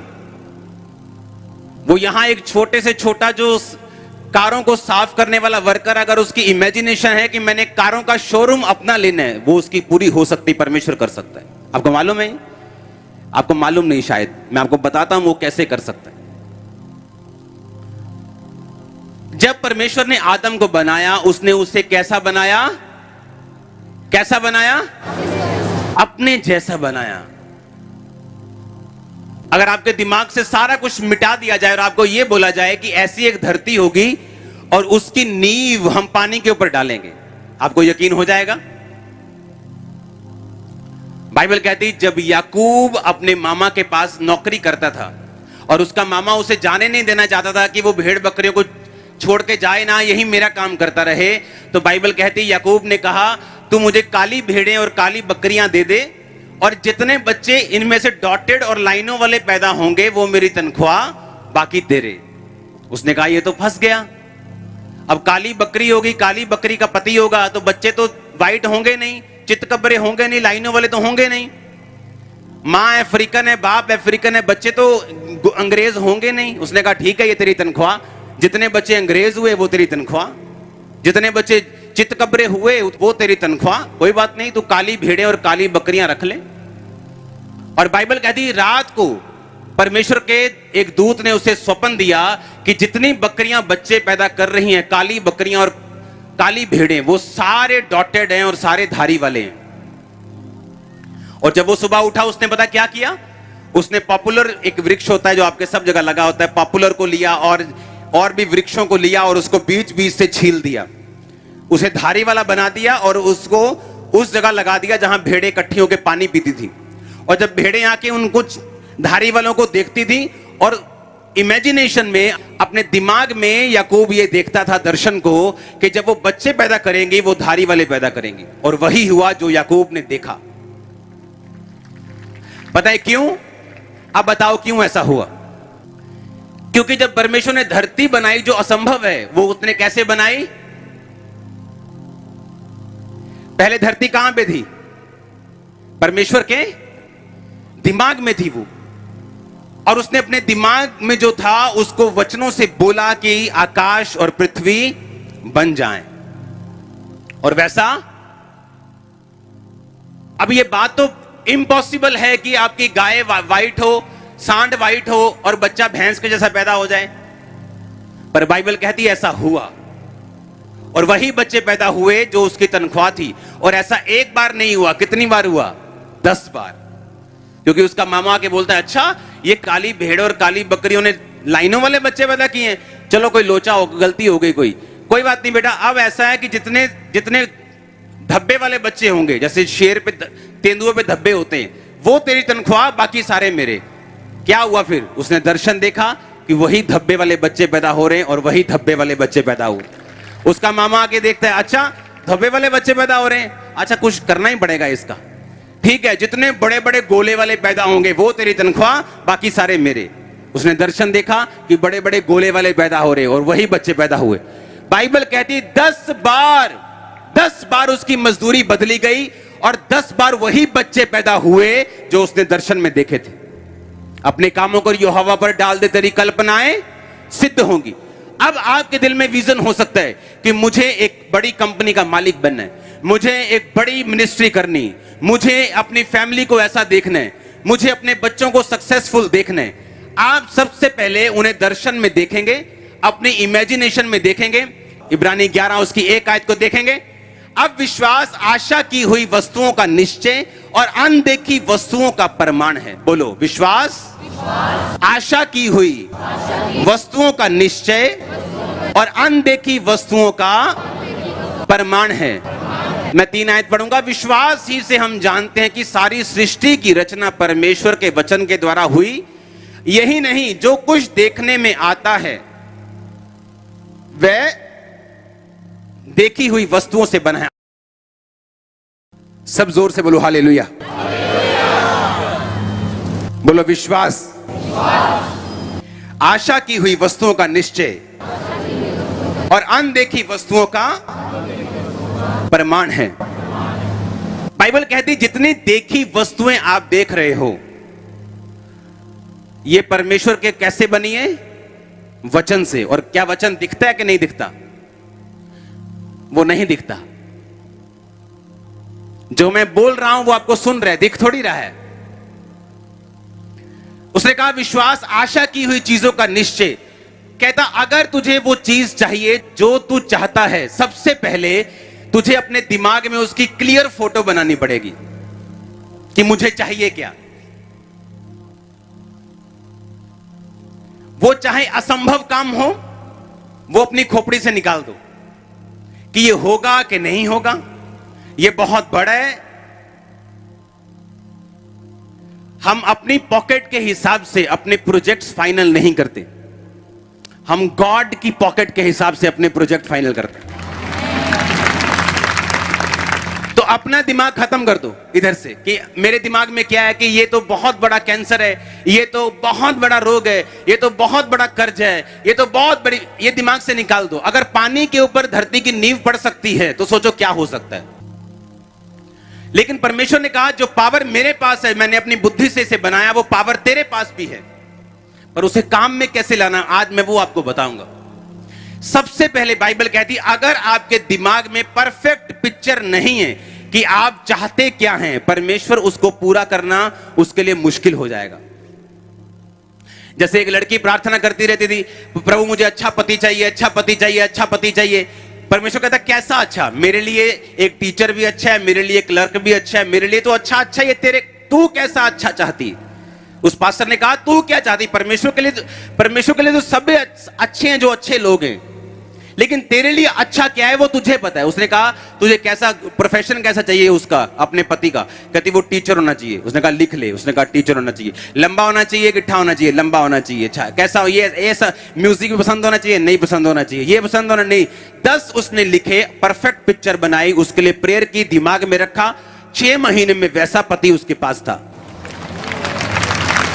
प्रॉब्लम कहां है? हम परमेश्वर को बोलते रहते हैं मुझे अच्छा रिश्ता चाहिए, मुझे अच्छा रिश्ता चाहिए, और परमेश्वर को बताओ वो कैसे डिसाइड करे आपके लिए कि अच्छा रिश्ता कौन सा है। परमेश्वर ने अगर धरती बनाई तो उसके दिमाग में परफेक्ट पिक्चर थी कि धरती कैसी होनी चाहिए, बीज कैसे होने चाहिए, पेड़ कैसे होने चाहिए, हाँ या ना। और उसने आपको बिल्कुल अपनी समानता में बनाया कि अगर परमेश्वर जो उसको चाहिए था उसको दिमाग में फ्रेम करके अपने वचनों से पैदा कर सकता है, तो आपको सबसे पहले अपने दिमाग में चीजों को फ्रेम करना पड़ेगा कि आपको वो चीजें कैसी चाहिए। मेरे को चर्च कैसी चाहिए वो मेरे दिमाग में थी, आज मेरे सामने है। अगले 6 साल में कैसी चाहिए अभी मेरे दिमाग में, आपके सामने आ जाएगी। अब अगर आपके दिमाग में क्लियर नहीं है कि आपको चाहिए क्या, तो परमेश्वर के लिए उसे पूरा करना मुश्किल होगा। आप बोलेंगे मुझे बरकत दे, मुझे आशीष दे, लेकिन 1000 तरह की आशीषें हैं, कौन सी चाहिए आपको? मुझे अनुग्रह दे, कैसा अनुग्रह चाहिए आपको? मुझे प्रोफेटिक में बढ़ने का अनुग्रह दे, मुझे हीलिंग में बढ़ने का अनुग्रह दे, मुझे गैदरिंग में बढ़ने का अनुग्रह दे, मुझे फाइनेंस में बढ़ने का अनुग्रह दे, मुझे परिवार में बढ़ने का, मैरिड लाइफ में ग्रेस चाहिए। कौन सी ग्रेस चाहिए आपको? हाय प्रभु दया कर, हाय प्रभु दया कर। कौन सी दया चाहिए आपको? हम जब अन्य जातियों से निकलते हैं हमें ऐसा लगता है कि परमेश्वर को सब पता है, वो सब कर लेगा, और वो कहता है मांगो तो दिया, ढूंढो तो तुम, खटखटाओ तो तुम्हारे लिए। अब एक विश्वासी को यह पता होना चाहिए कि मुझे मांगना क्या है। कि परमेश्वर मेरा पति नशे करता है, मेरे पति को नशों से आजाद कर, उसके दिमाग, अपने दिमाग में एक पिक्चर को बनाना कि मेरा पति व्हाइट कपड़ों को डाल के चर्च में जा रहा है, पवित्र आत्मा से भर रहा है, नशों को छोड़ रहा है, परमेश्वर के काम कर रहा है, अच्छे काम कर रहा है। अब ये पिक्चर आपने दिमाग में बना ली और आपने प्रार्थना करनी शुरू कर दी। अब अगला पॉइंट जो आएगा उसको आपने ध्यान से सुनना। करना क्या है आपने फिर? बहुत से लोग हैं जिनके दिमाग में पिक्चर होती कि मुझे क्या करना है। पास्टर्स हैं जिनके दिमाग में पिक्चर होती कि मेरी कलीसिया 1 लाख की होनी चाहिए, 90,000 की होनी चाहिए, पर वो कलीसिया 15 सालों से अभी वहीं पे है जहां 15 साल पहले थी। क्योंकि बाइबल कहती अगर आपका विश्वास आपके कर्मों से मेल नहीं खाता तो जो कुछ परमेश्वर ने आपके दिमाग में उपजाया है वो पूरा नहीं होगा। आपको समझ आ भी रही है या नहीं? मैंने आपको बताया आप पावरफुल हो, प्रभु ने आपको अपने जैसा बनाया, उसने दिमाग से बनाया, आप दिमाग से बना सकते हो, हाँ या ना? उसने दिमाग में सोचा धरती ऐसी होनी चाहिए, उसने कहा धरती बन जाए। उसने दिमाग में सोचा पेड़ ऐसा होना चाहिए कि पेड़ में से ही बीज निकले और वही बीज बोए जाएं, उनमें से पेड़ निकले, एक बारी काम खत्म हो जाए। उसने दिमाग में सोचा, उसने कहा पेड़ बन जाए, हाँ या ना? उसने कहा मछलियां बन जाएं, पशु पक्षी बन जाएं, और आदम को अपने हाथों से बनाया। उसके दिमाग में जो था उसने बनाया, सांस फूंक दिया, वचन बोल दिया, सब कुछ बन गया। वही पावर आपके पास है। आप सोच सकते हैं और बोल सकते हैं। आपके दिमाग में हीलिंग के लिए है, आप उसे सोच सकते हैं कि हीलिंग होनी चाहिए, मेरी लाइफ फ्यूचर ऐसा होना चाहिए, और उसके बाद आप उन वचनों को बोल सकते हैं अपनी बॉडी के ऊपर। एक लिंक है जो यहां पे नहीं होता तो सब चीजें खत्म हो जाती। आपके दिमाग में रखी फोटो, आपको मालूम हुए अधिकार कि आप परमेश्वर के जैसे हैं, आपकी प्रार्थना, सारा कुछ मिस हो जाता है अगर एक लिंक आपकी लाइफ से निकल जाए।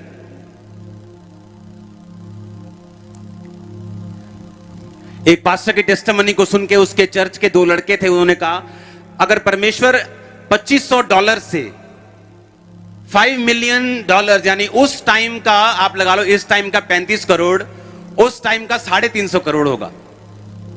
उसने कहा अगर हमारे पास्टर को परमेश्वर इस थोड़े से पैसों से 350 करोड़ का प्रोजेक्ट उसका पूरा कर सकता है, वो हमारा भी कर सकता है।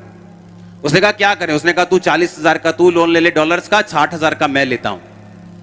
मतलब उस टाइम का आप लगा लो कि 6-7 करोड़ का लोन ले लिया, और उन्होंने चर्च शुरू कर दी और चर्च को बनाना शुरू कर दिया, विश्वास करके कि अगर प्रभु उसकी लाइफ में काम कर सकता है हमारी लाइफ में भी कर सकता है। पैसे खत्म हो गए, फिनिश हो गए, बैंक वाले आ गए, भागना पड़ गया। कहते यार ये काम क्यों नहीं किया, ये फॉर्मूला। वो पास्टर को मिलने चले गए, कहते आपने $2500 से $5 मिलियन का प्रोजेक्ट पूरा कर दिया, हमारे पास तो $1 लाख से आपसे कम से कम 40 गुना ज्यादा, हमारा पूरा क्यों नहीं हुआ। उसने कहा जब परमेश्वर ने मुझे ये चर्च बनाने के लिए कहा तो उसने मुझे आवाज दे के बोला कि जाओ और 10,000 के बैठने की चर्च बनाओ। लेकिन जब तुमने चर्च बनाने का फैसला किया, तुमने परमेश्वर की आवाज नहीं सुनी, तुमने अपना दिमाग लगाया। 3 लड़कियां उठी मीटिंग पे जाने के लिए, रास्ते में बारिश हो रही थी, नदी बिल्कुल उफान पे थी। उसने कहा पतरस का परमेश्वर हमारा परमेश्वर, छलांग मार दी तीनों नदी में, तीनों मर गई। अगले दिन खबरों में आ गया इनका परमेश्वर तो सिर्फ बाइबल का परमेश्वर है, ये तो सिर्फ बाइबल में काम करता है, ये तो मुर्दा परमेश्वर है, देखो लड़कियां बची नहीं। उस पास्टर ने फिर उस देश को, उसके मीडिया को क्लैरिफाई किया कि पतरस ने नहीं कहा था परमेश्वर मैं तेरे पास चल के आ रहा हूं, पतरस ने कहा था प्रभु अगर तू ही है तो तू अपने मुंह से बता कि मैं तेरे पास चल के आऊं। तो परमेश्वर ने कहा था आ जा, और लिखा जब परमेश्वर ने कहा आ जा तो पतरस पानी पर पांव पांव चलने लगा। अब दिक्कत कहां पे है? दिक्कत यह है कि अगर मुझे रेमा मिला, रेमा मतलब वो वचन जो परमेश्वर ने खास मुझे दिया। एक है लोगोस वचन जो बाइबल में लिखा है कि उसके कोड़े खाने से हम चंगे हो चुके हैं, ये करो वो करो, ये सारा लोगोस वचन है, यानी सबके लिए है। एक है रेमा वचन, यानी परमेश्वर आपसे बात करता है कि तू अपने पति के लिए 7 रोजे रखेगी, खास आपसे बात करता है। तू बीज को बोएगा या तू प्रार्थना ये करेगा, खास आपसे, आपके विषय में वो बात करता है। जिस तरह से अगर परमेश्वर ने याकूब को दिखाया कि देख दर्शन में कि जो काली भेड़ें और काली बकरियां उनके बच्चे वही पैदा हो रहे हैं जो तू चाहता है, चित कब्रे, कभी लाइनों वाले कभी धब्बे वाले। तो बाइबल कहती है जब वो सुबह उठा उसको रेमा वचन क्या मिला कि तू इन छड़ियों को छील कर उनके सामने लगा। ये उसका रेमा वचन था। ये वो वचन था जिसने जो सपने में देखा उसको धरती पर पूरा करने के लिए उसको हेल्प की। आप कितने मेरी बात को समझ रहे हैं? अब आपके दिल में दर्शन है कि मैं ये बिजनेस करना चाहता हूं, ये ऐसा होना चाहिए, दिमाग में फोटो बना ली, आपने प्रार्थना करनी शुरू कर दी। लेकिन जब वो वचन तभी पूरा होगा, वो दिमाग वाला वही तभी पूरा होगा जब आपके पास रेमा वचन होगा। अब आप बोलोगे वो मुझे कैसे मिलेगा, मैं तो अनपढ़ हूं। वो अनपढ़ को भी मिल सकता है, वो किसी को भी मिल सकता है। कैसे? अब मैं आपको वो बताऊंगा। अगर आपको रेमा वचन चाहिए, जैसे अब्राहम को परमेश्वर ने दिया, सबसे पहले आपका दिमाग चेंज होना चाहिए कि जो मैं विश्वास करता हूं कि ये हीलिंग मुझे मिलेगी, या मैं विश्वास करता हूं कि मेरा कर्जा उतरेगा और मैं फाइनेंशियली ब्लेस्ड हूंगा। अब्राहम 15:5 को पढ़ेंगे। उसने यानी परमेश्वर ने अब्राहम को बाहर ले जाकर कहा, आकाश की ओर दृष्टि करके तारागण को गिन, क्या तू उनको गिन सकता है? अब्राहम के बेटा नहीं था और वो ये शक रूपी विश्वास करके बैठा था कि अब मेरे बेटा होगा भी नहीं, तभी परमेश्वर से वो हटा नहीं था। और एक दिन रात को परमेश्वर ने कहा अब्राहम उठ जा और बाहर चल, नंगी आंखों से आप 5,000 से लेके 6,000 तारे गिन सकते हैं। जहां अब्राहम रहता था उस टाइम वहां ह्यूमिडिटी, जो अभी आप ह्यूमिडिटी फील कर रहे हो, पसीना, वो वहां बहुत कम होता है उन दिनों में जहां अब्राहम था। अगर उन दिनों में कोई धरती से आकाश की तरफ देखे तो उसे हजारों में तारे दिखते हैं, आज से 15, 20, 40 गुना ज्यादा। और परमेश्वर ने कहा इन्हें गिन, और वो गिन रहा था, तारों को गिन रहा था। परमेश्वर ने कहा, और वो भूल रहा था बार बार, इतने तारे थे हजारों में। परमेश्वर ने कहा तेरा वंश मैं ऐसा ही कर दूंगा। और अभी उसके पास एक बच्चा भी नहीं था। अगर आप 16 आयत पढ़ें तो उसने कहा अब्राहम ने इस बात पर विश्वास किया और ये उसके लिए क्या गिना गया? धार्मिकता गिना गया। बोलो धार्मिकता गिना गया। यानी परमेश्वर ने अभी उसको दिया कुछ नहीं है, अभी फोटो ही दिखा रहा है उसको। आप सोचो आपको 10 साल हो जाए चर्च में आते हुए कि मुझे एक बेबी चाहिए, और 10 साल बाद मैं आपको बोलूं अच्छा इमेजिन करो आपको बेबी मिला है, आप बोलोगे क्या आप बात कर रहे हो? अभी भी 10 साल बाद मैं इमेजिन ही करी जाऊं? अब तो कुछ होना चाहिए, परमेश्वर को छुए मुझे। अब तो मैं कर्जे से परेशान हो गया हूं, अब तो मैं बीमारी से परेशान हो गया हूं, अभी भी आप कह रहे हो इमेजिन करो? अरे नहीं इमेजिन नहीं करना, आप कुछ करो, अभी होना चाहिए सब कुछ, कर्जा खत्म होना चाहिए, वीजा लगना चाहिए। परमेश्वर के पास आने वाले लोग अगर काली में, अगर जल्दी में, वो परमेश्वर से कुछ नहीं पाते, क्योंकि वो जल्दी में नहीं, क्योंकि वो टाइम से, स्पेस से, मैटर से बाहर रहता है।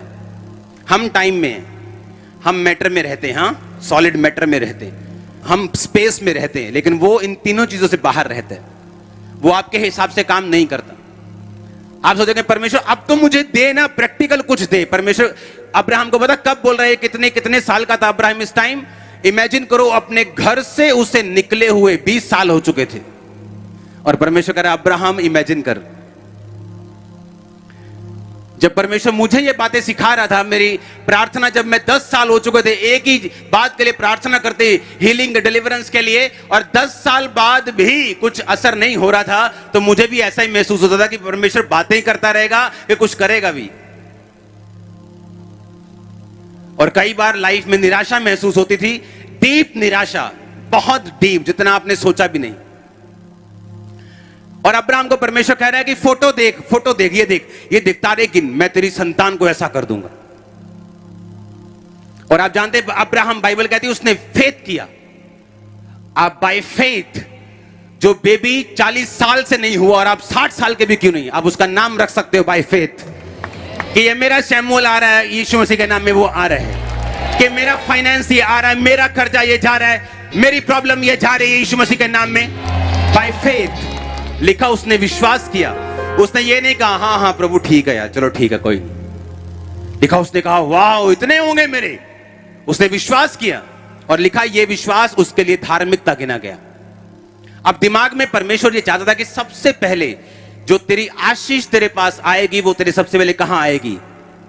तेरे दिमाग में। क्योंकि अगर ये दिमाग में नहीं आई तो इसे जमीन पर हकीकत में लाना इम्पॉसिबल है। क्योंकि विश्वास आशा की हुई वस्तुओं का निश्चय, आशा की हुई, सामने रखी नहीं, आशा की हुई। वो क्या है आशा किया हुआ? आपकी ब्लेसिंग, आपकी बरकत, आपकी हीलिंग, आपका बेबी, आपकी फाइनेंस, आपकी फैमिली का उद्धार, आपने आशा की है उसकी। लिखा विश्वास आशा की हुई वस्तुओं का निश्चय, अनदेखी वस्तुओं का क्या है? प्रमाण। जो वस्तुएं देखी नहीं, जो परमेश्वर कह रहा है कि दिमाग में अपने फोटो रख, इमेजिनेशन बना के रख। अब्राहम को कहता है इमेजिन कर, ये तेरे बच्चे हैं सारे, देख तू गिन, ये तेरे बच्चे हैं। उसने कहा आमीन। कहता आंखें उठाकर अपने पूर्व पश्चिम इधर उधर सब जगह देख, जितनी भूमि तू देख रहा है इस पे तू चलेगा और मैं युगों के लिए तेरे वंश को दे दूंगा। पहले क्या कर? जे आज दा विश्वासी नहीं होगा ना प्रभु, पहला रजिस्ट्री चाहिए है,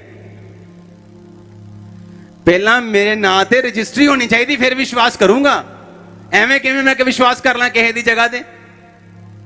पहला मेरे नां ते रजिस्ट्री करा, फिर मैं कहूंगा हाँ ये सारी भूमि परमेश्वर ने मैनू दी है। परमेश्वर ने कहा आंखें उठा के देख, सब जगह, सब इधर उधर देख रहे हैं? हाँ देख रहा हूं। परमेश्वर कहता है मैं तुझे दे दूंगा सारा कुछ। उसने कहा आमीन। दिमाग में अभी भी दिमाग वाली गेम चल रही है। अभी भी क्या चल रही है? वो दिमाग वाली गेम चल रही है। मतलब शरीर में कुछ नहीं बदला है अभी भी। इधर से तंबू उठाया अब्राहम ने, उधर उठा लिया, उधर से तंबू उठाया, अगले देश, अभी तंबू ही चल रहे हैं। पर परमेश्वर कह रहा है देख, मैं तुझे नंबर 1 करने जा रहा हूं, देख। हाँ आप समझ रहे कि नहीं? वो कह रहा है देख। अब्राहम सोचता होगा तू दिखाई जा रहा है, कुछ कर नहीं रहा। जगह देख, इधर देख, उधर देख, तारे देख, बच्चे ऐसे कर दूंगा, ये ऐसे कर दूंगा। पूरा कब होगा? अब तक पूरा क्यों नहीं हुआ? क्योंकि अब्राहम के पास दूत आए और उसने, अब्राहम ने कहा मेरे पास रुक जाना जब तक मैं खाना ना दूं, मैं जब तक बोऊं ना आपके लाइफ में, आप जाना मत। वो दूत पहले कितनी बार आए होंगे अब्राहम के पास, लेकिन वो देख नहीं पाया उन दूतों को। और परमेश्वर जब भी अब्राहम के पास आता था, ये की बात बोलता था, अब्राहम मेरी उपस्थिति में चलता जा और सिद्ध होता जा। परफेक्ट होने हैं तुझे, सिद्ध होने हैं तुझे। क्योंकि जो फोटो तेरे दिमाग में मैंने रखी है ना जमीन की, जो फोटो तेरे दिमाग में रखी है ना मैंने बेटे की, मैं वो फोटो को असली में पैदा कर दूंगा, पर तू सिद्ध होता जा। अब दिक्कत कहां पे है? आपको एक दर्शन परमेश्वर ने दिया, वो दर्शन फाइनेंस का हो सकता है, वो दर्शन चर्च का हो सकता है, वो कोई भी हो सकता है, आपके कैरियर की ब्लेसिंग का हो सकता है। अब एक लिंक जो परमेश्वर आपको देगा वो ये कि उस दर्शन को पूरा करने के लिए अब आप याकूब की तरह बांस को तो छील के लगाएंगे नहीं, क्योंकि उसका अपना दर्शन था। हाँ या ना? आपने भेड़ों के बच्चे तो पैदा करने नहीं है कि करने हैं? हाँ या ना? नहीं करने ना। आपका तो अपना विजन है, आपका तो हीलिंग है, किसी का ये है कि मेरा पति बच जाए, मेरी पत्नी बच जाए, आपका तो अलग दर्शन है। हाँ या ना? तो उस दर्शन को पूरा करने के लिए याकूब को परमेश्वर ने कहा था कि ये बांस छील के लगा दे। वही मैं बात आपसे कह रहा हूं कि वो आपके दर्शन को पूरा करने के लिए आपको खास प्लान देगा। और सुनो मेरी बात, वो प्लान आपको तभी मिलेगा जब आप परमेश्वर के साथ खड़े हुए होंगे बिना पाप के। क्योंकि फोटो आपने दिमाग में बसा ली, अब्राहम ने बसा ली कि हाँ मुझे ये सारी जमीन मिलेगी, हाँ मुझे ये आकाश के तारों की तरह और समुद्र के किणकों की तरह, रेत के किणकों की तरह बच्चे मिलेंगे। लेकिन एक लिंक मिस था। जब परमेश्वर उसके पास आता था, बोलता था कि मैं वो सब कुछ तुझे दे सकता हूं जो मैंने तुझे वायदा किया, पर एक चीज की कमी है, तू अपनी मेरी उपस्थिति में चल के क्या होता जा? सिद्ध होता जा। ऐसे लोग हैं, विश्वासी लोग, बोने में अच्छे हैं, प्रेयर भी करते हैं, फास्टिंग भी करते हैं, लेकिन व्यभिचार की आत्मा उनकी जिंदगी में और उसको वो छोड़ना नहीं चाहते। ऐसे विश्वासी हैं, चर्च भी जाएंगे, सब कुछ करेंगे, लेकिन कभी बोएंगे नहीं, परफेक्ट नहीं। ऐसे विश्वासी हैं चर्च में जो सोचते सिर्फ आज ऑयल मीटिंग है ना, चलो आज चलते हैं मीटिंग, आज ऑनलाइन ऑयल तो मिलेगा नहीं तो जाना ही पड़ेगा, चलो आज चलते। लेकिन वो प्राइस, वो मूल्य, वो परमेश्वर के लिए दुखों को उठाना नहीं चाहते। अधर्म के बढ़ने से बहुतों का प्रेम ठंडा हो जाएगा। आज बहुत गर्मी है, आज रहने देते हैं, आज बारिश हो गई, आज ज्यादा सर्दी है। पंजाब में अगर गर्मी, सर्दी, बारिश हो गई तो 4-5 महीने आपके घरों में निकल जाएंगे। अगर ये चीजें आपको रोकने लगी तो 12 महीने से महीने में 4 महीने निकाल दो, 1 महीना पूरी सर्दी का, 1 महीना पूरी गर्मी का, 2 महीने 1.5 महीना बारिश का निकाल दो, आप 4 महीने घर में रहेंगे।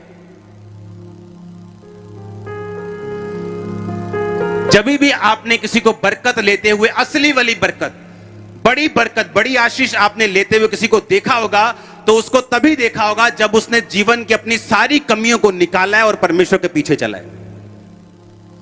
हालेलुया। अब आपके लिए परमेश्वर रेमा वचन कैसे देगा? जो आपके कैरियर के लिए, आपकी स्टडी के लिए हो सकते हैं, आपके परिवार के लिए हो सकता है कि आप ये करो अपने परिवार में। वो तभी परमेश्वर आपसे बात करेगा जब आप पूरी तरह से परमेश्वर के साथ प्रार्थना में, उपवास में और पवित्रताई में पूरे होंगे। अब यही चीज आपको पूरी करनी है। आप समझ रहे मेरी बात के नहीं? क्योंकि विदाउट इस चीज के किए ये सारी इंफॉर्मेशन तो आपके पास होगी। जिस तरह एक व्यभिचारी ये बोल सकता है और प्रीच भी कर सकता है कि यीशु प्रभु है, पर क्या वो खुद चल रहा है या नहीं चल रहा? उसी तरह आपको मालूम होगा कि मैं पावरफुल हूं, प्रभु ने मुझे पावर दी है, और यही पावर शैतान इस्तेमाल करता है। उसे इमेजिनेशन की पावर का पता है, इसीलिए जगह जगह कैंप लगते हैं और उन शैतानी चीजों से लोगों को हीलिंग दी जाती है एक लेवल तक, और लोग बोलते हैं वो फेक नहीं है। सेम चीज परमेश्वर और शैतान सेम चीज की क्या कर रहा है? कॉपी कर रहे हैं। मूसा ने छड़ी का सांप बनाया, उन्होंने भी छड़ी का क्या बना दिया? क्या उनका सांप नकली था, फेक था, रबड़ का था, असली था? क्या परमेश्वर की पावर से बना? नहीं। किसकी पावर से? शैतान की पावर से, क्योंकि शैतान भी जानता है इमेजिनेशन की पावर को। अगर आप जापान की तरफ चले जाएं तो अपनी इमेजिनेशंस में ही वो समाधि ले लेते हैं, इमेजिनेशन में, और उनकी बॉडी सड़ती नहीं। इमेजिनेशन में समाधि ले लेते लोग और मर जाते हैं, लेकिन बॉडी सड़ती नहीं। पावर, क्योंकि परमेश्वर ने वो बनाई है, उसने एक सिस्टम बनाया है, उसने एक चौथी डिमेंशन बनाई है, उसने एक इमेजिनेशन वर्ल्ड बनाया जिसको आप असली में ला सकते हो। दो तरीकों से, या परमेश्वर की पावर से या शैतान की पावर से। शैतान की पावर से लिमिटेड है, थोड़ी है, अगर वो एक तरफ सक्सेसफुल है लेकिन 9 तरफ नाकामयाब है। लेकिन जब परमेश्वर आपको देगा, वो आपको सब तरफ सक्सेसफुल भी करेगा और उद्धार भी आपको देगा, आप स्वर्ग के भी वारिस होंगे। ये फर्क है। आज भी आप चलो जाए, जापान में लोग हीलिंग लेते हैं बिना परमेश्वर के, उसी पावर से जो परमेश्वर ने बनाई है। दुनिया में बनाने के लिए परमेश्वर ने एक सिस्टम को बनाया। और इमेजिन करो, अगर शैतान किसी लेवल तक कर सकता है, आप किस लेवल तक कर सकते हैं? मूसा के सामने वो किसी लेवल तक चमत्कार करते रहे, बाद में कहते हाथ खड़े है जी, इस तो ऊपर नहीं हो सकता, ये तो परमेश्वर ही कर सकता है। हाँ या ना? वो शैतान हाथ खड़े कर देगा आपके सामने। मैंने कहा वो शैतान, वो दुष्ट बाबा आपके सामने हाथ खड़े कर देगा उसके सामने, और जो आपके ऊपर होगा ना, उसके सामने मैंने कहा वो हाथ खड़े कर देगा यीशु मसीह के नाम में। अब लिंक कहां बनाना है आपने? कि आपने फोटो बना ली, एग्जैक्ट क्या चाहिए, कंप्लीट मुझे क्या चाहिए, कितना दा चाहिए मैनू दिमाग च बना के, उसके लिए प्रार्थना, उसके लिए फास्टिंग, और अपने लाइफ को कंप्लीट करना, परफेक्शन में लेके आना, पवित्रताई में, देने में, बोने में, प्रार्थना में, उपवास में। और फिर परमेश्वर आपसे बात करेगा, वो आपको बताएगा जो तेरे दिमाग में है उसे प्रैक्टिकली कैसे लेके आना है धरती के ऊपर। आप मेरे दिमाग में थे, आप धरती पे हो।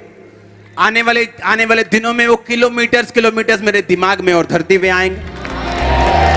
लेकिन मुझे मालूम है वो प्रैक्टिकली कैसे होगा, क्योंकि अब मैं सीख चुका हूं, मुझे 17 साल हो गए, मैं सीख चुका हूं कि हां परमेश्वर किस रीति से प्रैक्टिकली आपकी लाइफ में काम करते हैं। और विश्वास आपको होने के लिए दिमाग में जो कुछ आपके है, चाहे आपके दिमाग में जितना मर्जी आई जाए, नहीं ये चीज पूरी नहीं होगी, ये बहुत बड़ी है, ये बड़ी टेढ़ी है, ये बड़ी आड़ी है, ये बड़ी ये है, वो है, आपके दिमाग का शक कभी पाप नहीं है। वो पाप नहीं, वो रुकावट भी नहीं। पर अगर उस शक के कारण आपने चर्च छोड़ दिया, आपने प्रेजेंस को छोड़ दिया, आपने फास्टिंग को छोड़ दिया, प्रार्थना को छोड़ दिया, फिर वो पाप है।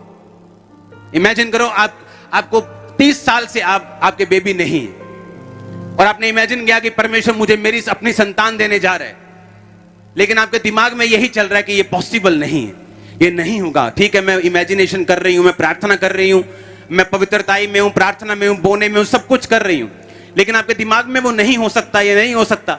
आपके दिमाग का शक उस चमत्कार को रोक नहीं सकता अगर आपके कर्म रुके ना तो। वो कर्म क्या है? प्रार्थना एक कर्म है, चर्च में आना एक कर्म है, वचन को सुनना, वचन को मानना, पाप को छोड़ना, निंदा को छोड़ना एक कर्म है। अगर आप कर्म करते जाएंगे, जो आपके दिमाग में है वो आपके सामने खड़ा हुआ है, एक दिन और वाव वाव करेंगे आप, देखना।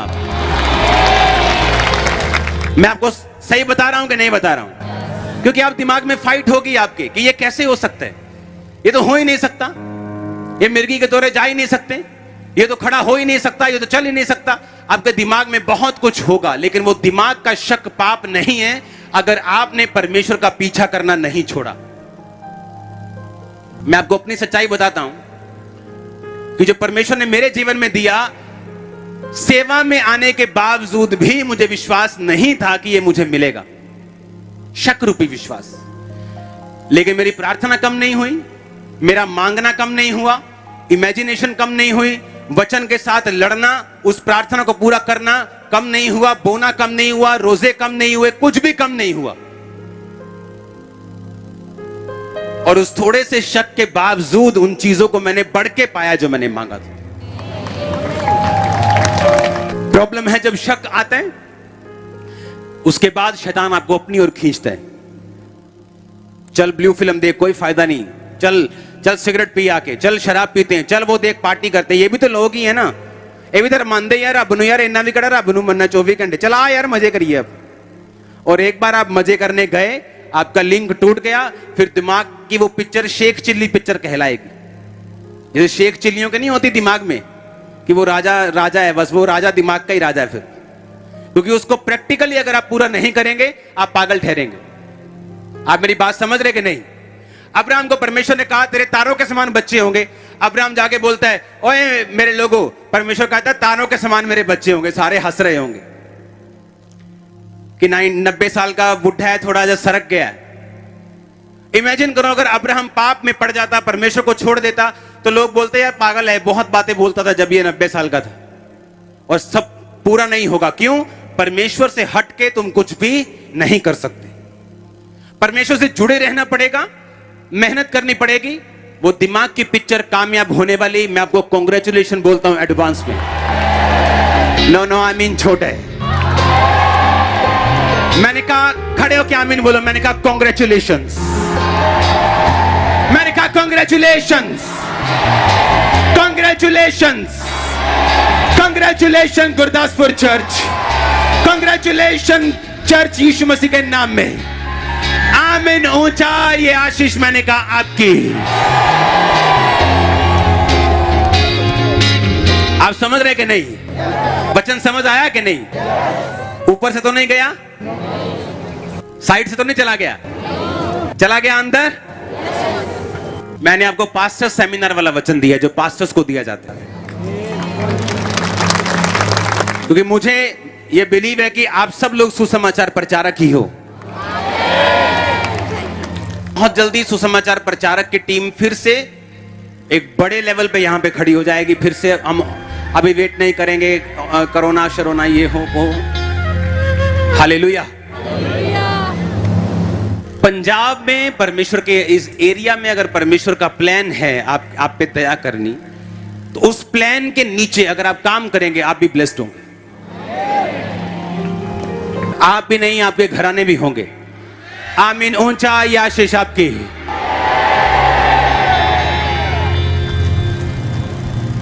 अपने हाथों को उठाओ। Thank you Jesus. फिर से थैंक यू जीसस।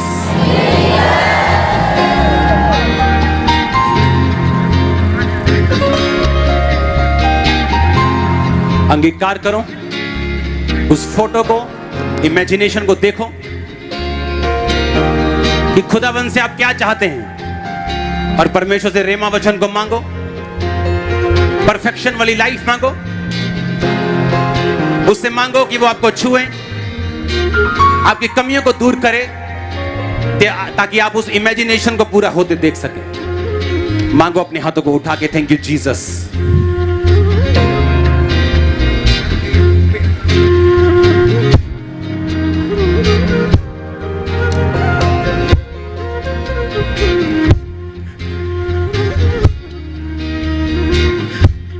प्रभु यीशु मसीह के सामर्थी नाम में हम मांगते हैं।